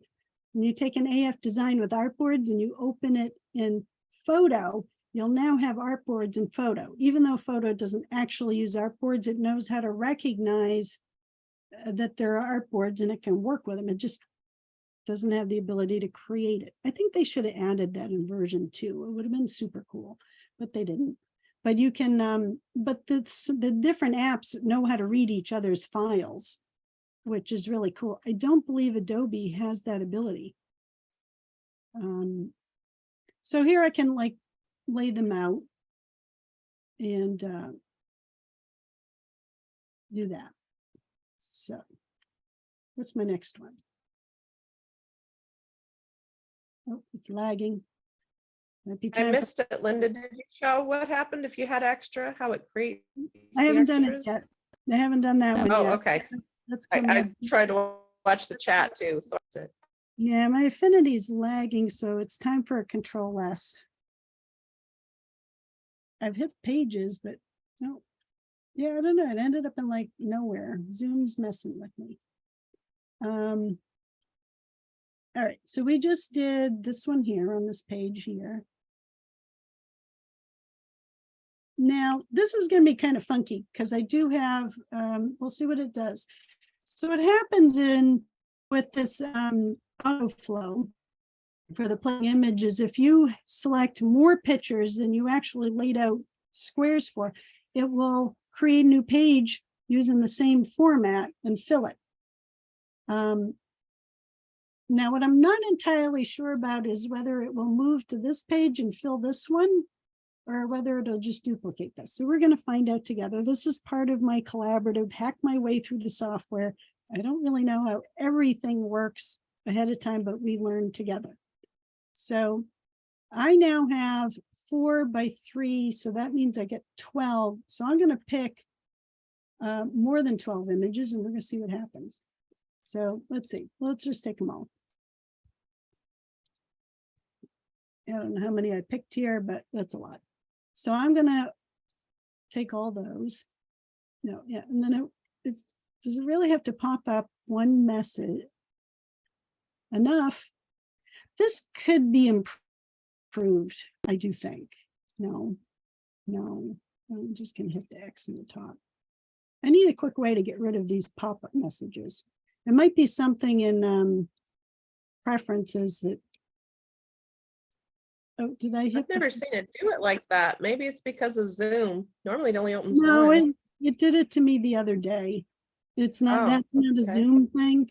I don't remember doing it. Oh. 10. Somebody's going to complain about it before I can figure out how to submit a bug. And hopefully Sky thinks you do it through the forums. through the forums, I got to figure out how to do that. All right, so if you missed it, I scrolled to the bottom, had my shift key pressed, and I clicked the bottom image. That way I get all of them selected. I still don't know how many I have. I didn't count them. But I know I have more than I have squares here, but I've got them all in blue, so they're all selected. And now when I press that, it goes there. Oh, look, it did move to the next one. So what it did was it went over here. I've turned this sideways. Now, this is not a great thing here. Obviously, I don't have pictures that are the right dimension for what I'm trying to put in here. But what it is that I had rotated this on the side. And I can, so normally this would have been this way. So it started to go across here, but it ran out of pictures. So the last one doesn't have any in it. And because I've, they're all set to have the properties this way, that's also what, because if we stretch to fit, I'll try to put it like that, which looks silly because that's not the right kind of picture. Yeah, it would have worked. It would have worked better if you didn't have more pages afterwards, because then it creates a page with the same, I think the same format as what you had before. Yeah. When I did the bookmarks, that's what it did. It just kept creating multiple pages of bookmarks and filling them all in. Like, I think I did like 30. Yeah, like 30 pages. Do it real fast. So this is an example of like, if you have more frames afterwards, like it will move to the next page. But it ran out, so that's why the last one doesn't have any. But this one here, let's do the same thing with this one here, which we have nothing after it, so it should duplicate this one. So now we're gonna make sure we're on this one, and we're gonna hit place. And we're gonna take all of them again, because actually I have the right dimensions for this one. Open them. Oh, no. This is all right. This has got to change. I also will want to check in preferences to see if there is something I can check off. You hit the escape key, that might be faster. You just, instead of clicking. Yeah, I don't know if I hit the escape key, I'm have to like go all the way out of something. All right, so here is that, scroll to the bottom, shift key, click, select them all. Now, it'll fill them. Of course, there was one short. So what it did, well, how come I didn't put the middle one in on? Well, that's weird. Maybe it was the order you created them in. Why did it skip that one? That's really weird.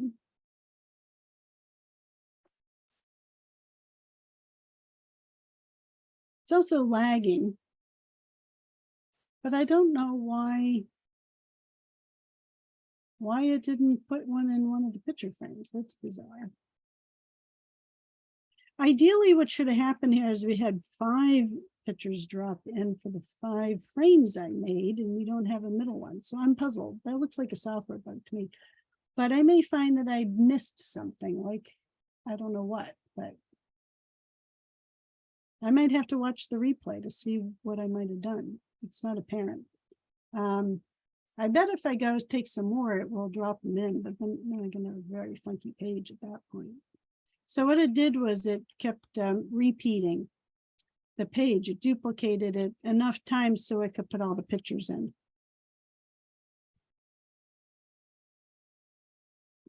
So anyways, not the most perfect demo, but I'm hoping you guys are getting the gist of it.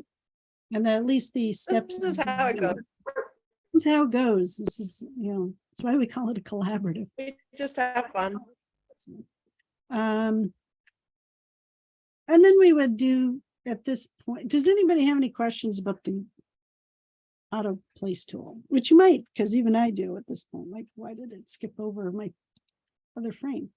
But aside from that, does everybody? Are there any questions? Not about that, no. Okay.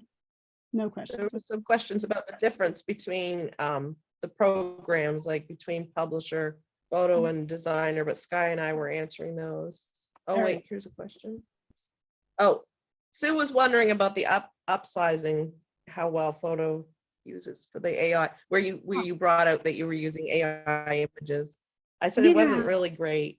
So I ended up spending a tad of money for a very advanced AI upscaler. And I did that because I think I mentioned earlier, I like to take photographs with my DSLR camera, and I've taken classes with a professional photographer. And so I bought the software he recommended. And I discovered it was good for upgrading the AI images too, but I bought it for my photography. But that's only if you want to go like over the top, really.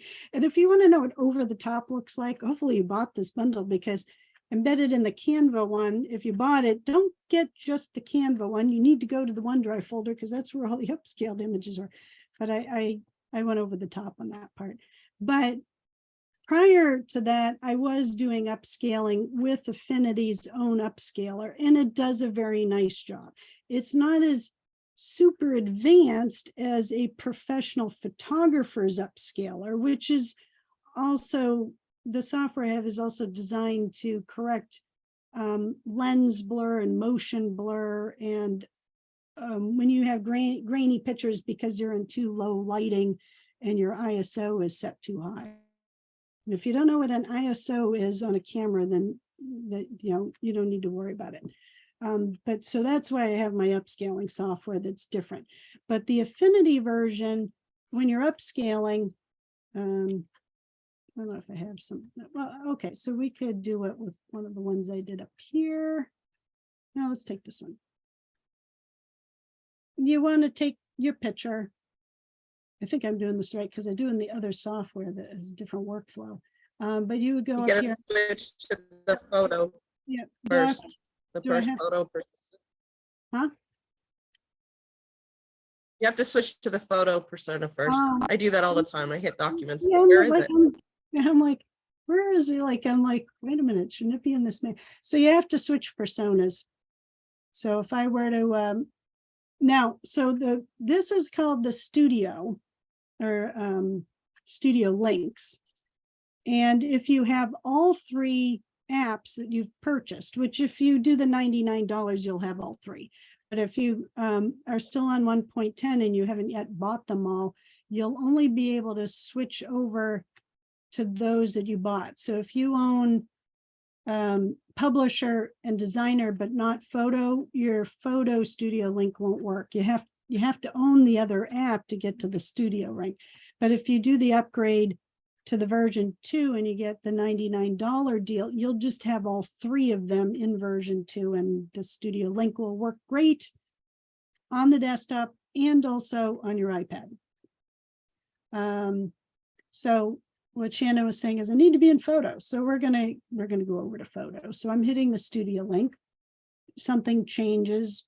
At first glance, it looks like the same as before, but all the tools now are photo tools at the top, along the side, and all my studio panels. Some of them are used in all the apps. So some of them don't change, like transform, color, swatches, they're in all of them, but publisher doesn't have brushes. I have brushes. Effects is in all of them. So some of your studio panels will change. So now I can go here and I can select a picture. And this doesn't let me resize. Why won't it let me resize? You have it selected? Yeah, I do. No, maybe it's Oh, maybe because it's a picture frame and not an image. Maybe you need to open the picture frame and select the image underneath. No, we try ungrouping it. I've done this a whole bunch of times, except that no, it's just not doing what I think. So ungroup. It could be, it could be that it's in a frame. I think If I'm you gonna- hit the drop down arrow and open the the other picture, thing maybe is you can now I've got select- these artboards and I think it's still, for one, I think it's still loading them over because this file now it's a rather large file. Plus we're on Zoom. So let me try this one up here. Because actually I ungrouped this one. It might be that it's in a frame. I think it's because it's in a frame. And if I think about Yeah, it, you probably need to open it as a document, a Yeah, separate document. I think that, let me just go get one of them. We'll grab this one.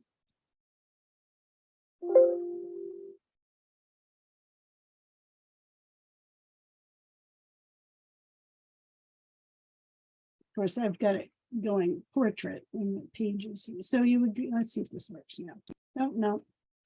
I think you might, well, why would Well, they? I think when I do them, Linda, I was opening them as individual documents, not in another document, when I was Could be it that resizing them. they don't want it as a file. So you may have to do them independent of a whole spread. Oh, yeah, I had to open each one individually. Because every time I've done it using Affinity, like before I bought this other software, I was always in photo. I think I mentioned earlier, I don't usually go into Publisher unless I need, page layout, the page layouts that the Publisher does. Usually I'm like in photo when I'm doing things with raster or pixel images, JPEGs and so on. Or I'm in Designer because I'm trying to do vector stuff, or I just want the artboards. So I love the artboards.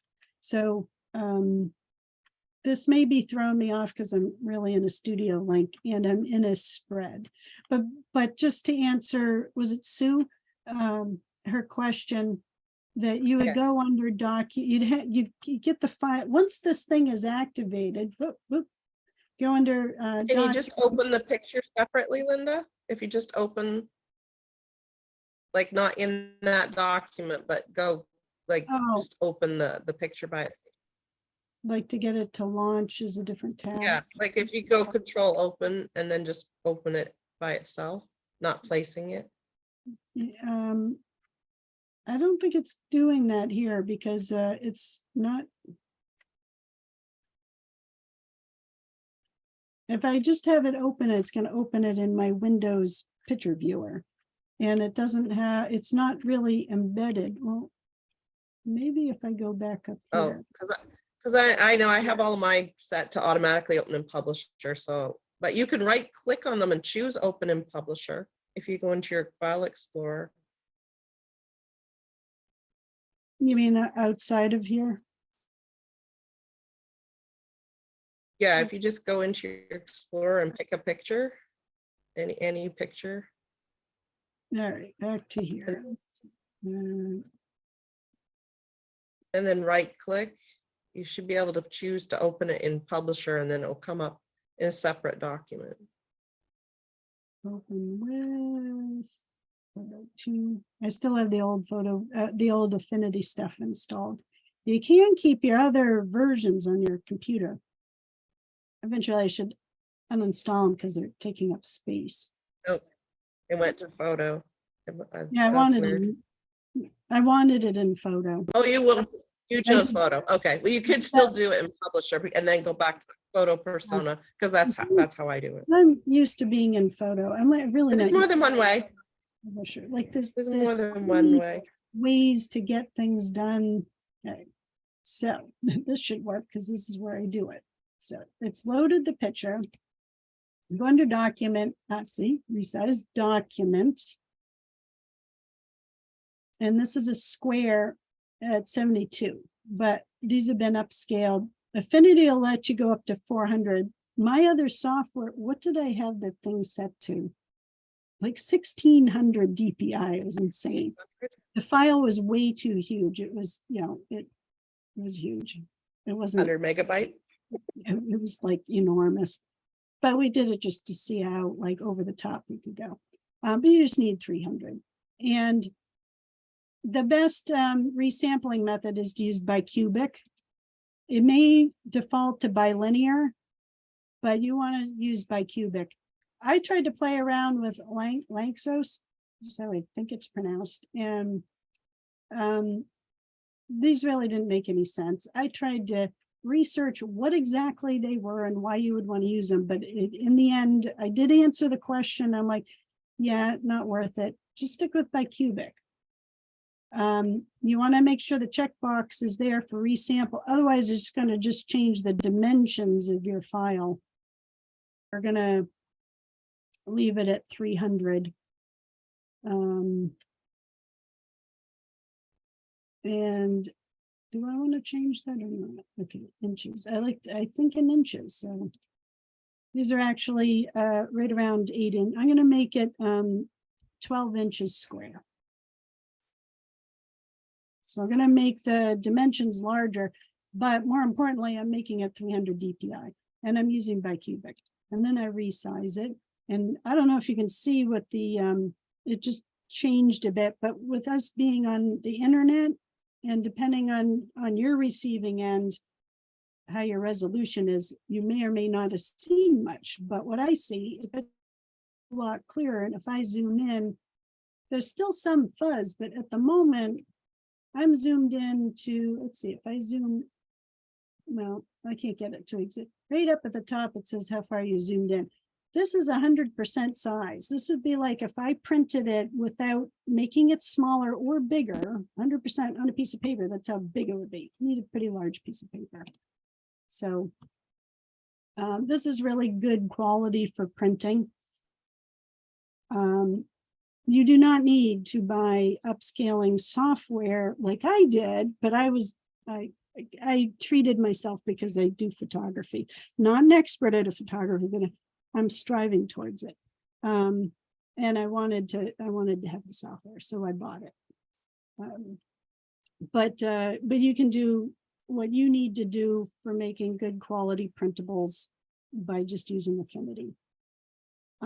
And I did a little testing, and I am suspicious that Affinity may be using AI-based upscaling, but they've never said it.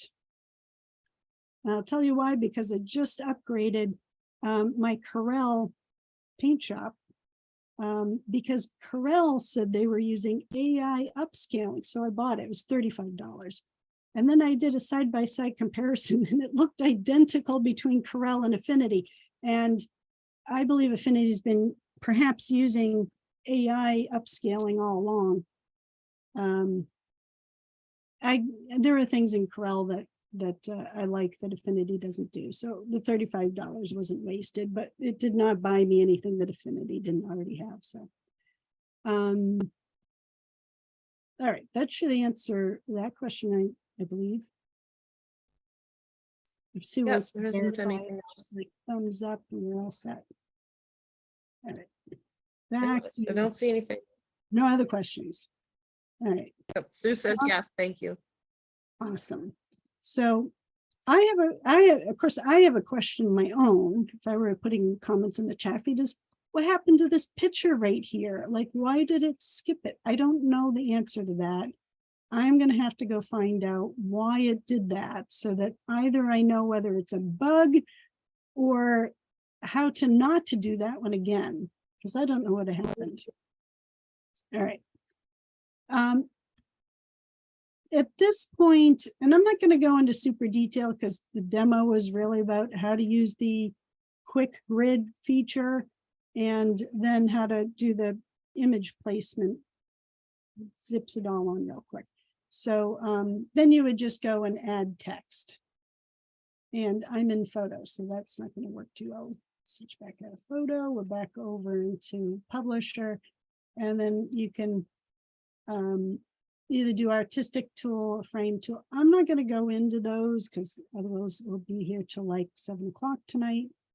But either you already know how to do that, or that's something we will cover in depth. And there's a whole bunch of stuff with that, because then we could go into like styles and stuff for text and so on to really dive into that. But you would just, add some text and, other stuff.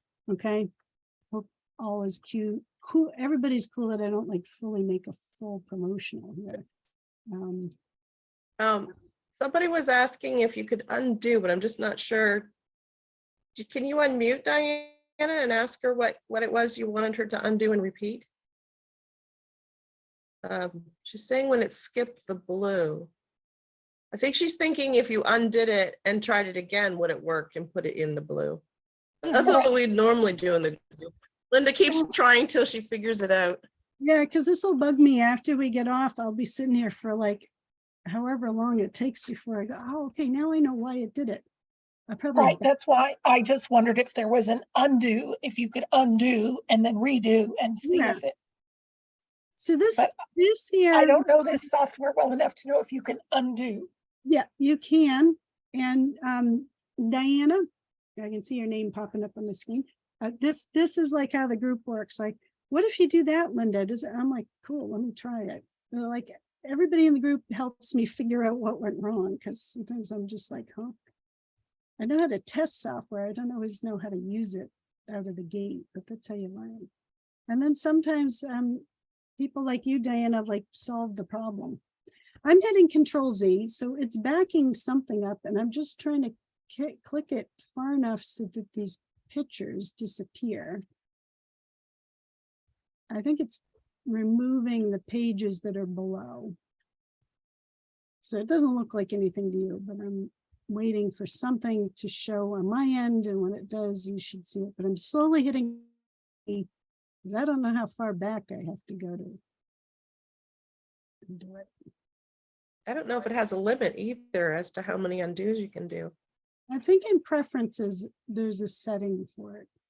I'll probably find out I'm undoing something totally else here. That'd be a good tutorial to go through too, all the preferences and setting up Yeah. keyboard shortcuts and setting up your desktop layout interface, changing from dark to light. It always defaults to dark.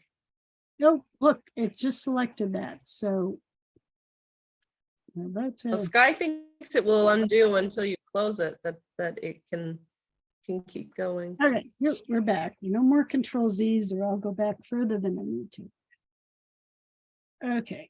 Oh, So- Catherine says you can keep going too. Hmm? Catherine and Sky said you can keep going the undos. Okay. I just wondered if you hadn't selected that one when you started, so it skipped it through all of them.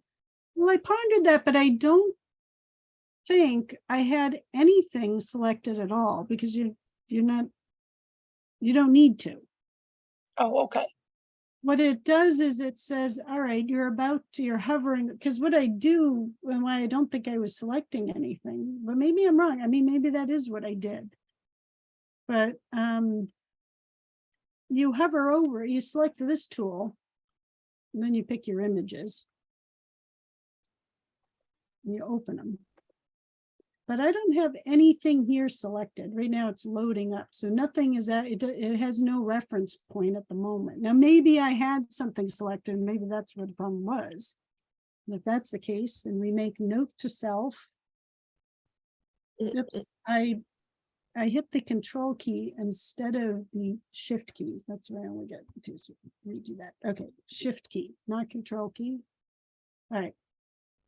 Nothing is selected. We're going to hover. See, let's see if it does it again. That did it again. But why? We get the same result. Let's try one other variation. What happens if I actually select all of them? I'm pretty sure the minute I click on something, I'm unselected. But let's see.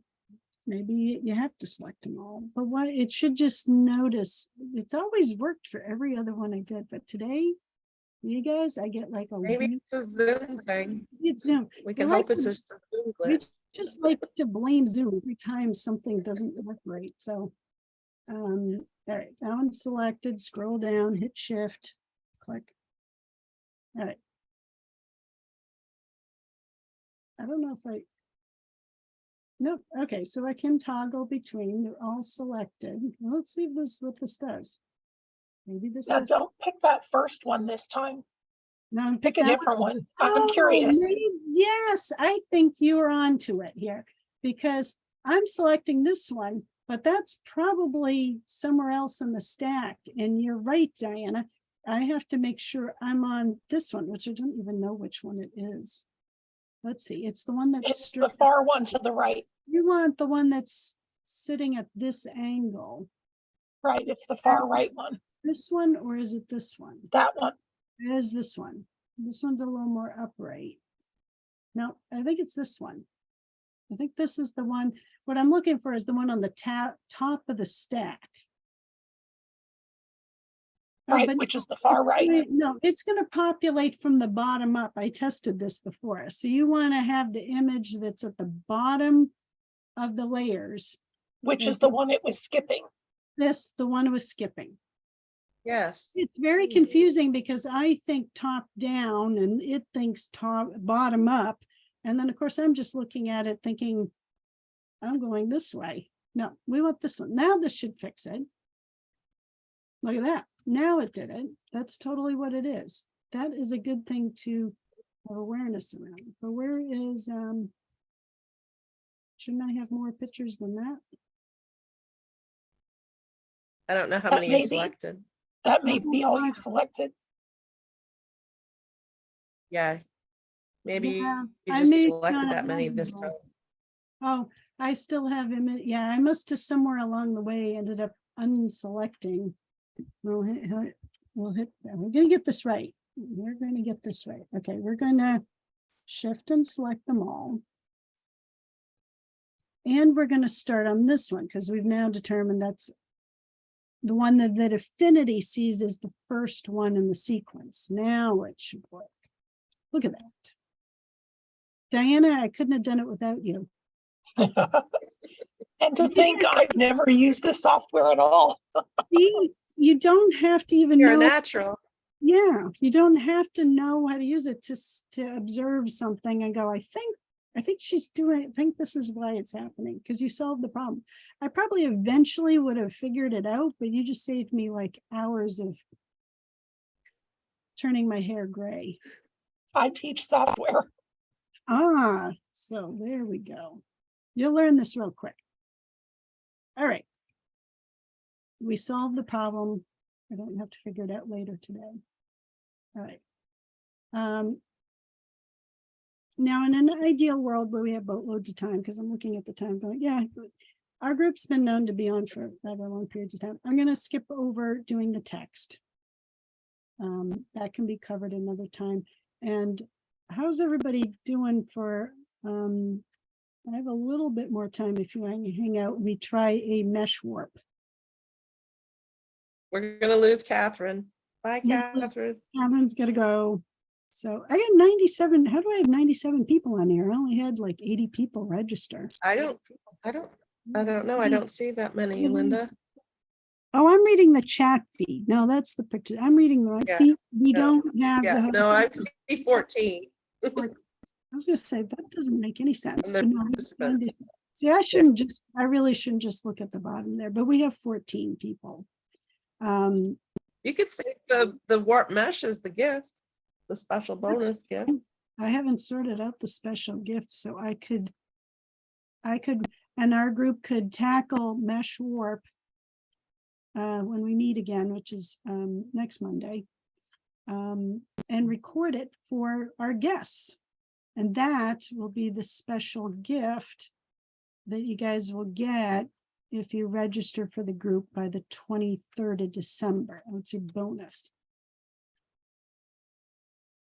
And some kind of handout that'll go with it too, because I'm sure there'll be questions when we get to actual meetings and stuff, but we'll have something extra. Yeah, we'll have something extra. All right. So what happens next? So now we're down to, just the people hang in there to the end. Somewhere in my panel, I'm just going to scroll back up. Now, like I mentioned, I'm not the greatest salesperson, but I'm hoping just Affinity intrigues you, and being in a community of people They like to hack away at software and figure it out. And that we will try to create products and help each other promote it and do some bundles and stuff. $10 a month. I have to find the link to, oh, no, I have to find the coupon. That was the other thing I didn't do before we got here. So I'm going to end screen share for just a moment. But well, here, just take a look at this for a moment. I'll go get the coupon code. Because you can go into my store on my website and check out. You just need the coupon code, so it actually registers at $10 a month. If you don't do it today, and of course, there's only a handful of you on that came for the long haul, the marathon. So everybody else will get the offer and the replay, but we'll get the coupon code in a second. And I'll send out an email to everybody too. But that's the offer. That's my sales pitch. That's all I got for you. Let me go find, I'm going to stop screen share. And I'm going to go find the coupon code because you probably don't necessarily want me see my back end, me hunting around for a coupon code in my store. Give me a moment. It's also possible that I didn't finish setting that up.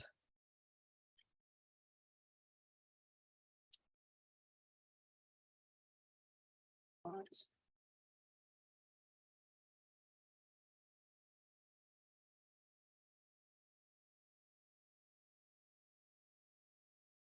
No, I didn't even put the coupon in yet. Oh, so many things. Let's see, add a coupon. Give me a second. We're going to call it, Linda, is it that link that you sent us? That goes yeah, to the only thing it didn't Oh have yeah, was you don't, the coupon code. So I need a coupon code. okay. 'Cause I can put that link in the chat if And coupon type fixed, $10. Eventually I'll get, I feel like I haven't gotten everything. Valid from today. This code, oops, will be good until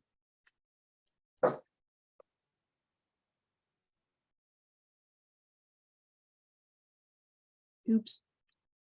Hang on. January 8th.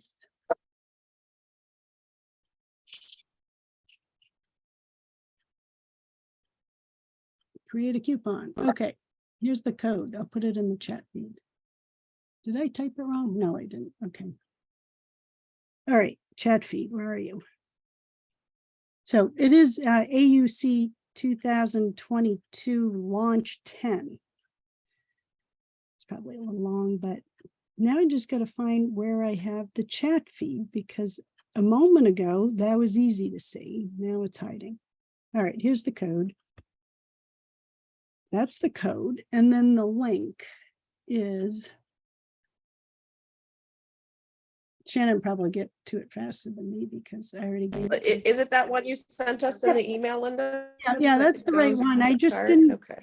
I There ran it out of time to get the code in there. So that's the sales page, and then you put the code in and it should change. Make sure Oh, you Linda, Hmm? Linda, it only took $10 off. You got to do the reverse. It's saying 19. Oh, thank you. All right, edit the coupon. That totally isn't clear on this thing. So it took $10 off. It's 20. So I need to take 19 off. That right? Yes. Yeah. Okay. That is not how it looks on the interface. It looks like I'm telling it what it's going to be. Update the coupon. Try it now. I think I got to refresh. Just a sec. And when you're checking out, just make sure you hit the little plus sign and make sure it actually reads right before you go through checkout. It'd be nice if it said coupon, but I think, well, actually, sometimes I've seen it say coupon and sometimes it's a plus sign. And I can't figure out why sometimes it says coupon. I don't see a place where I can tell it what I want the button to say, but the only thing it does is a coupon.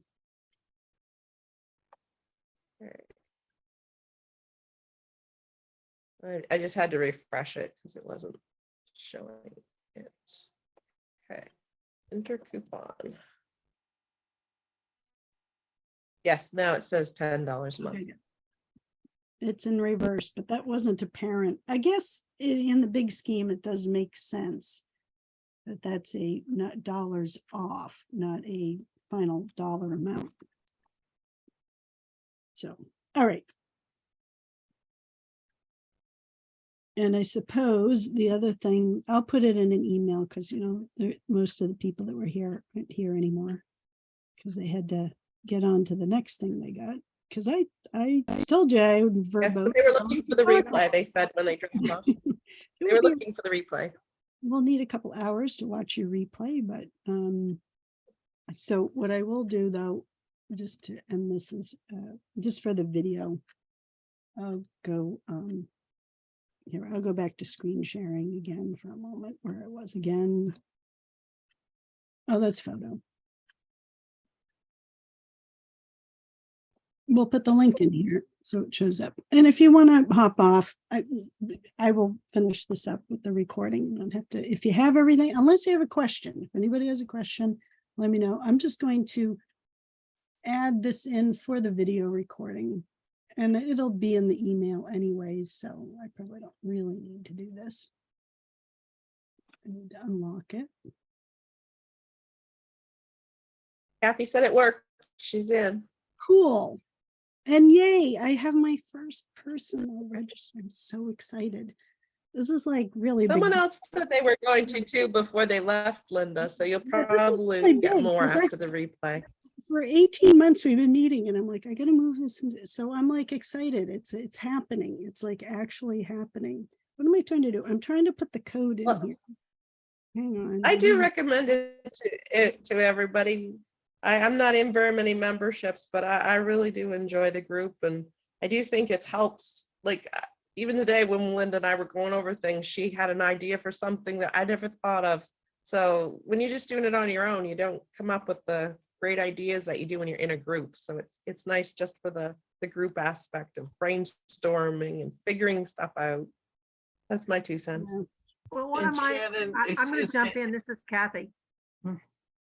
I'm in several groups and several masterminds, and I hate monthly subscriptions, but I went ahead and did this because that's one of my goals for this year is to convert everything from PowerPoint over to this.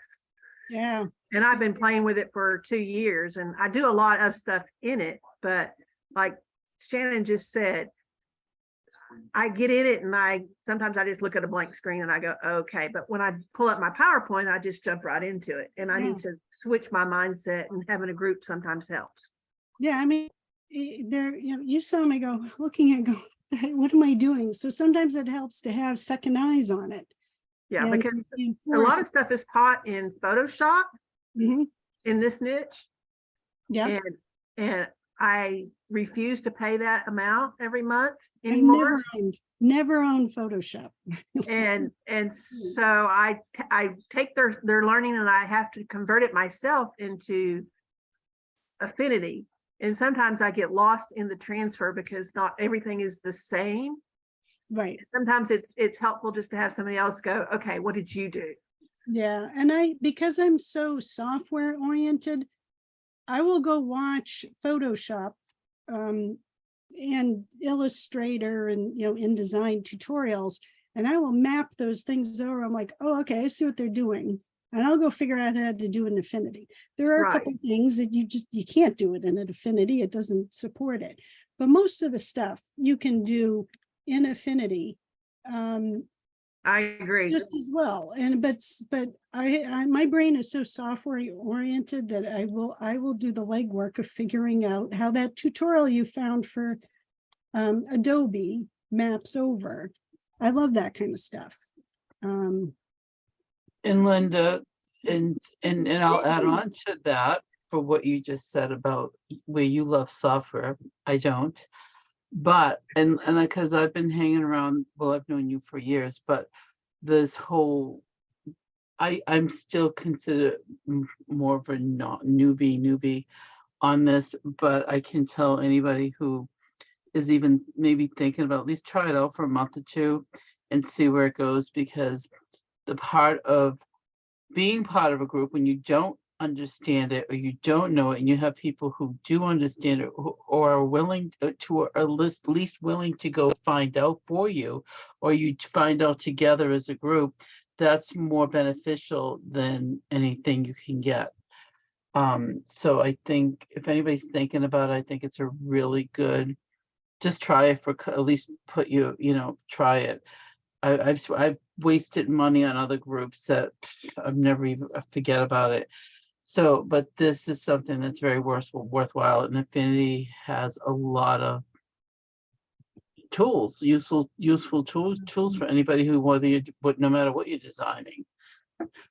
So that's my 2 cents. Yeah, and if as we're going through the group, you want the group to evolve in some way, I need to know that, because I'm like, all to make sure this is a place that works for the members.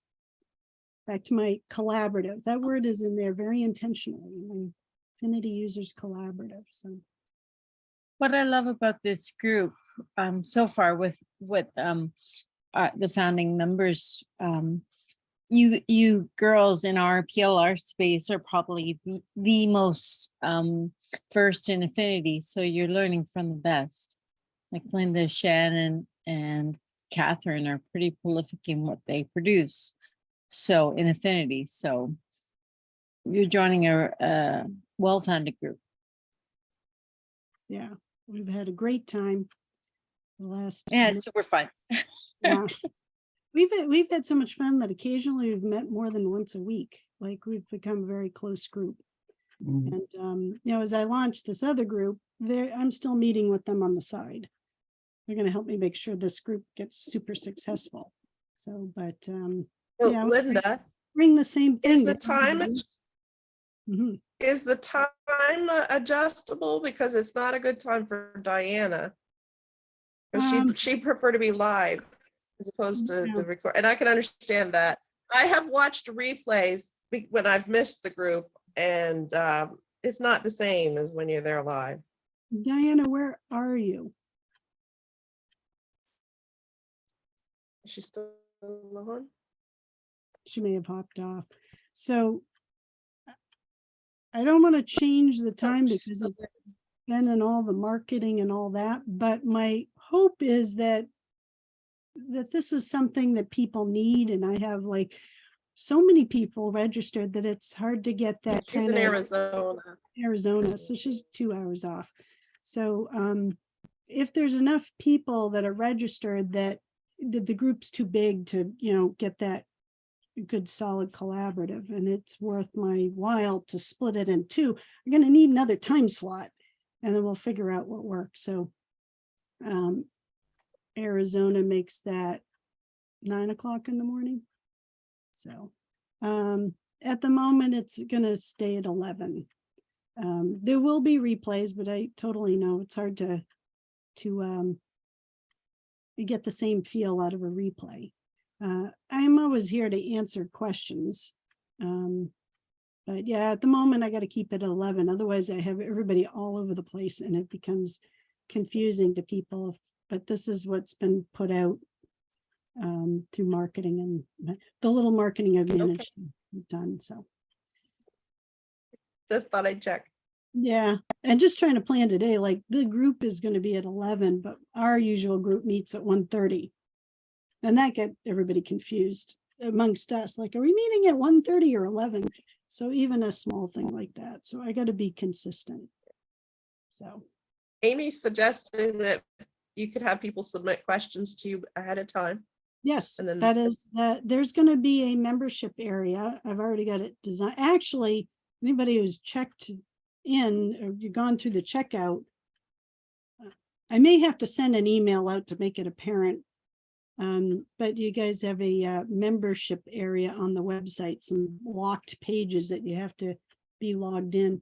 And that's where I'm going to put all the resources and stuff. And there'll be, I'll set up probably a Google form to put in questions ahead of time. And then I can go check the whatever people put in the Google form. So that I didn't want to interrupt you, sorry. I just thought of something too.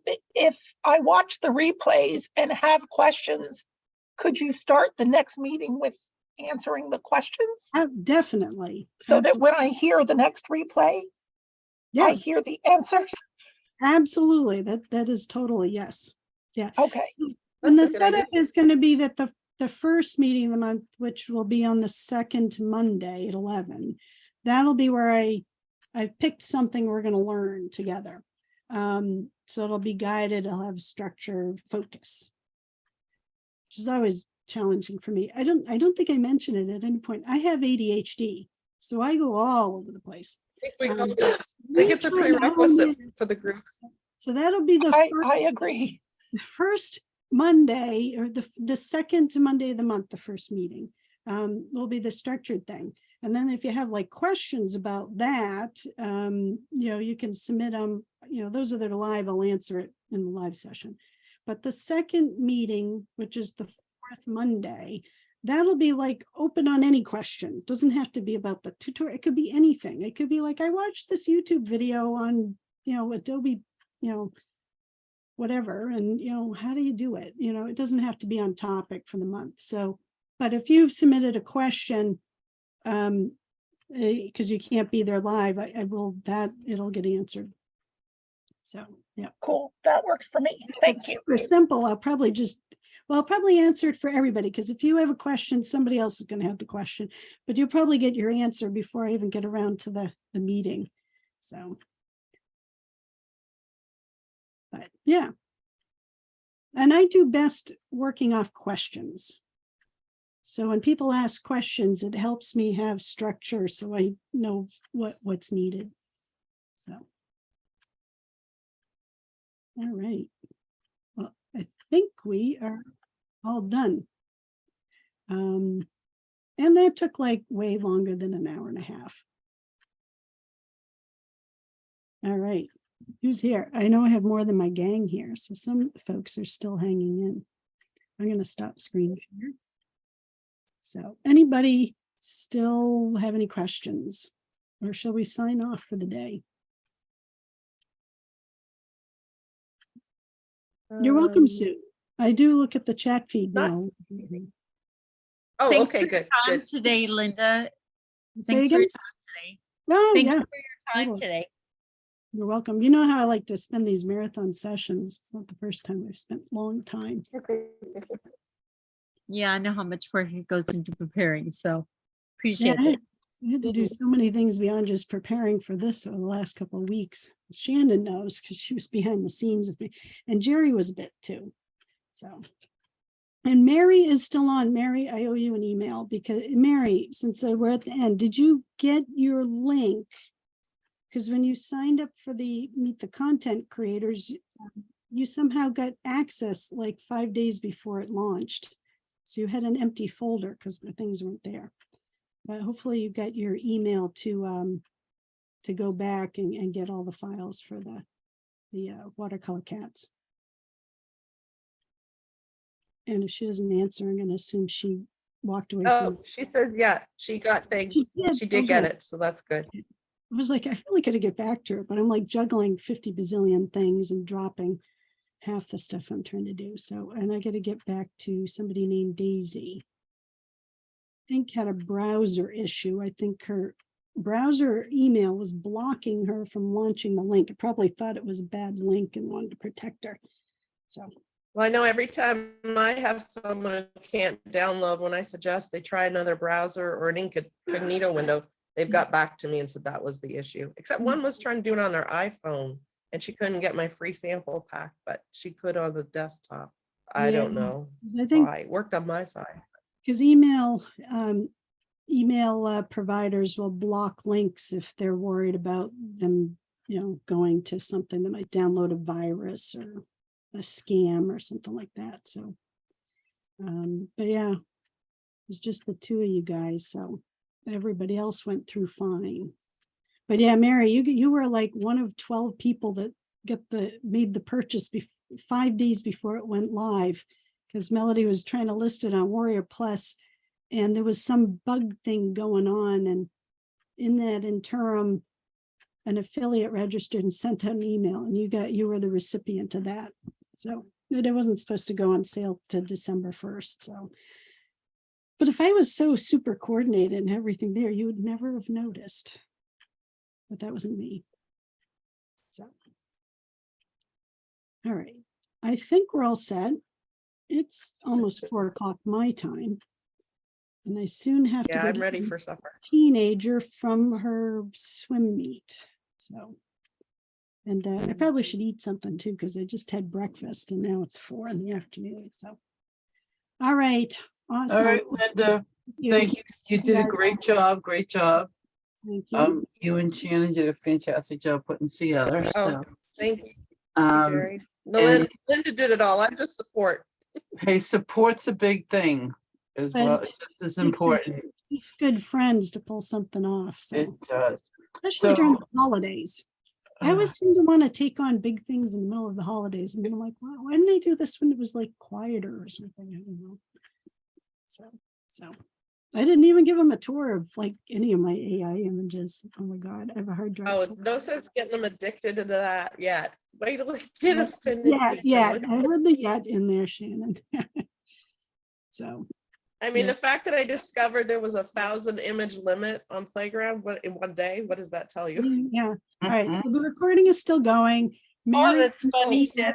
Mary and Gina, you are hanging in there with us. So you get a little tour. Anybody who manages to watch to the end of the replay will get a little tour of my thing here. So I have to shrink things down. Really? You did 1,000 in a day? I did it too. Shannon and I both hit Oh, the- actually it was 800 because they told me I was at 80% of my 1,000 limit. And I'm like, oh, I didn't realize there was a limit. So And then that's the next day, I don't know when the 24-hour was up, it told me I was at the limit. But then you could still generate them, but you had to wait like 30 seconds between each time you hit generate. But Which one's that? I'm Story trying to AI? get something. No, that one was Playground. Playground. I have like But tons. Starry AI is the one I used for my package I had last week, Sky, which I'll send you a link. I've got a free sample on my site. Thanks, What I hon. really need to do is launch this one, but I don't. Okay, this is Zoom. This is because I haven't downloaded all the pictures now that I realize I don't have to. But these are, Yeah, that was helpful. I did not know that. And I then this didn't know making it them either. private. You know, you get to make them private. somebody's, I get a message at the top of the screen that said I had a message. I'm like, a message? So, and it Yeah, said how could somebody anyone liked know? my picture. And I'm like, somebody liked, where are they seeing my picture? And then they discovered that there was this whole profile page and I had a whole bunch of shared images I didn't even know I shared. Fortunately, I could change them. But yeah, so this is Yeah. my latest bunch of photos. The background, I love I doing think you need to start backgrounds. an AI. Yeah, it might be I another. think we're all in agreement on that. Another membership group. First, let me get the affinity group going here. So then the generators make weird pictures. So I was like, there's a bug. This is definitely a bug. They're one of their engines, or what do they call it? It's not styles. I forget what it's called, but it's not working. Hopefully they fixed it. But yeah, so I was making abstracts. Are you sharing? I believe so. Am I? No, No, we just I'm see not. Valerie. Oh, I thought it was still sharing. Okay, I will share again. I forgot that I did end the share. Okay, here they are. Did you want to Right. continue the recording, Melinda, or were you going to stop the recording? Yeah, I'll just give them a little sneak peek. That way, if like Okay. people, whoa, I need your AI class, and Yeah, wait till you see her images. Oh my gosh, I can't. This come is up with just anything like my latest, like me trying to make. Oh, cool. They look like amoebas. Yeah, I was aiming for snowflakes with like frost patterns. Steampunk amoebas. Yeah, so that was and then this is where I thought I was screen sharing. There's a bug here that one of their styles, I forget what is their there's a word for it, but there's a couple of different settings and one of them is not working right. It works over on the other AI things. And I do all of this for anybody who's watching the replay and is not in the group. I haven't paid a penny for generating any of this. This is No. free. Well, we've got what, 4 or You know 5 free about- sites?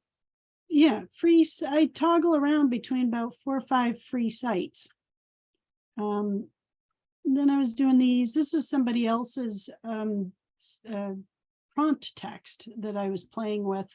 And then I started tweaking their prompt text and making other variations on it. And that was again, So you know about this, where you look in your picture and you can click the little icon, looks like a copy, and it moves the picture over, and then it uses the same prompt, but it creates variations on that picture. Like say you find one you really like. yeah. Have you seen Oh. that? Because I just discovered that. Yeah, and I was doing that with this other person's picture. Oh, I But it like was that. doing Chris. weird things, so there are bugs in this AI software for sure. Oh, But, I've been trying to do dogs. They've got tails coming out of their heads, 3 creepy eyes, legs. yeah, I'm like, oh, I gave up and Well, started that's on where- just something that's else. where then you bring it into Affinity Photo and you. I know, edit- but it takes so much time. you There's some of them edit- I'm going to be able to fix. Yeah. I'm going so to try and get them so I can sell them. Here's the ones that were in my newsletter that were free. From one of my newsletters, since I get 2 I websites. like your trees one, even though it had snow. Even though they have snow. You live where it snows and We don't have any right now, but it's coming a Wednesday. these Oh, are we two have very- lots. We have very lots of good I did that. You can keep it. Berries. Oh, Sky, I hate it. I hate snow. We need to move south for the winter, Shannon. I was trying to do the 12 Yes. days of Christmas over here where I've got a partridge and some pears. It was supposed to be a partridge and a pear tree. You can get ones that look, I think, as good as the one Virginia's doing. You're gonna And look, this one I I forward think you her email, this is the supposed to be Oxy Designs. I She's think got these- really cute ones coming out. These I think were the French hens, 3 French hens, and then I had a partridge and a pear. So yeah, so But But- what did you use to make it look like an illustration and not a photo? Did you give it like a style? I Is that a borrowed the painting art? style from someone. Storybook Digital Art Station. So Storybook Illustration Art Station. And Yeah, maybe I've been trying storybook illustration and children's book illustration. I got some decent ones out of coloring book the other day, which I don't normally, so I think they're improving. What Then does I did- art station mean? portals and gateway. I don't have any idea, but it was showing up in other people's text strings, so I threw it in to say, Maybe it's a "Oh, I game." like the look of that. So I It looks sort of Use like it. a video game style. I think so, but I don't know what it means. It just makes the pictures look cool. So I have Hmm. portals. I was working on portals, gateways. Those And are then really cool.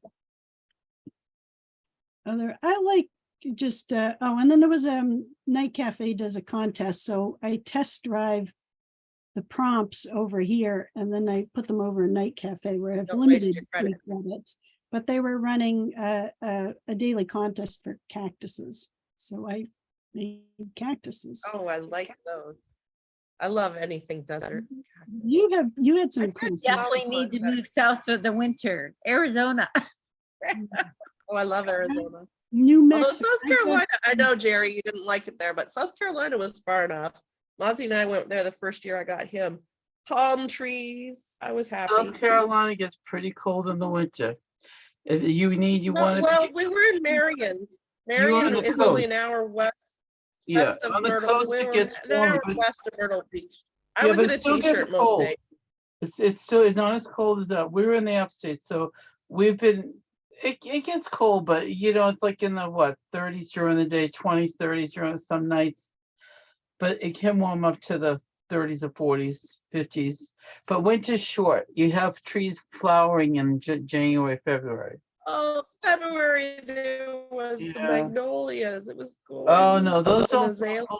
Magnolias don't bloom till the spring and fall. But I love magnolias. Love the There scent. was one in February. It was pink and they called it a tulip tree, but it looked like a magnolia to me.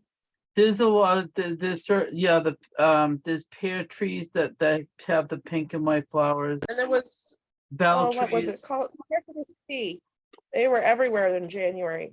Yeah, they're absolutely beautiful. But you know, but still, I like. not my cup of tea. Then there'll be lots of cats. Jerry and I like the cats. I love the cats. I had the same cat issue you had, Shannon. I have one cat where the tail Oh, was this one right here. detached. I've Paws, got two tails out of the head, tails Yeah. everywhere. they're everywhere. At least the tail is I easy have to remove, but I have 5-eyed fish. They look like they're swimming in nuclear power waste. Yep. So Those are I- beautiful, Linda. Look at I have- those. was that the filigree? Because that looks really neat. yeah. Yeah, there were filigrees, and I probably have the word art station. And I like using that word art station. I have no idea. I think it's a game thing. Wow, cool. Very nice. Lots of, I was trying for women with different ethnicities to try to get lots of diversity. That's cool.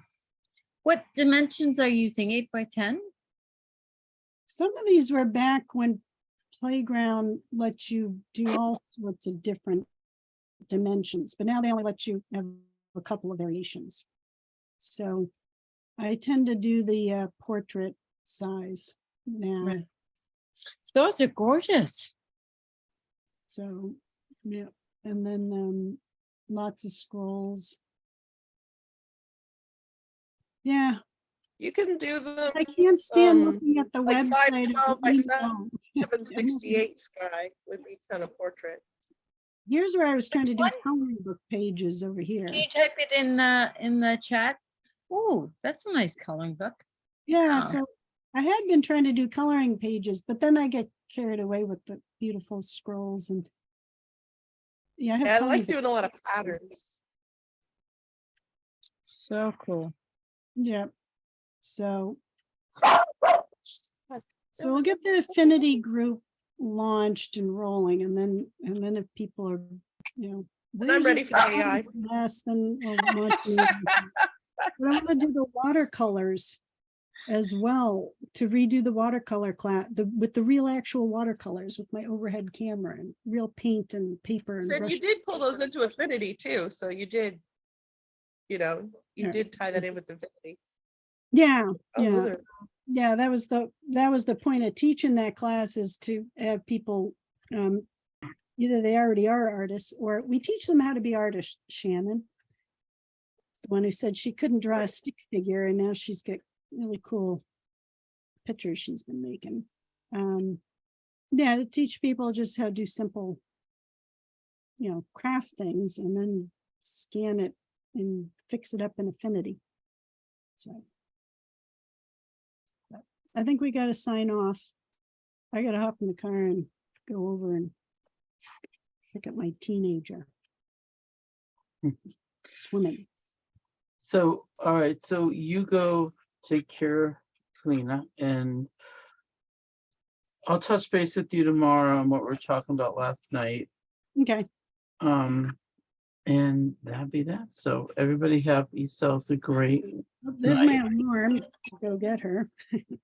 Don't forget. All right. Mhm. And all right, Okay. so we'll all see each other later. All right. Yes. Bye. Meet y'all. Bye. Bye. Bye, Mary. Bye, Gina. Bye, Mary. Mary. Bye, Gina. Bye, everybody. Mary and Gina. Thanks for hanging in all this time with us. Bye.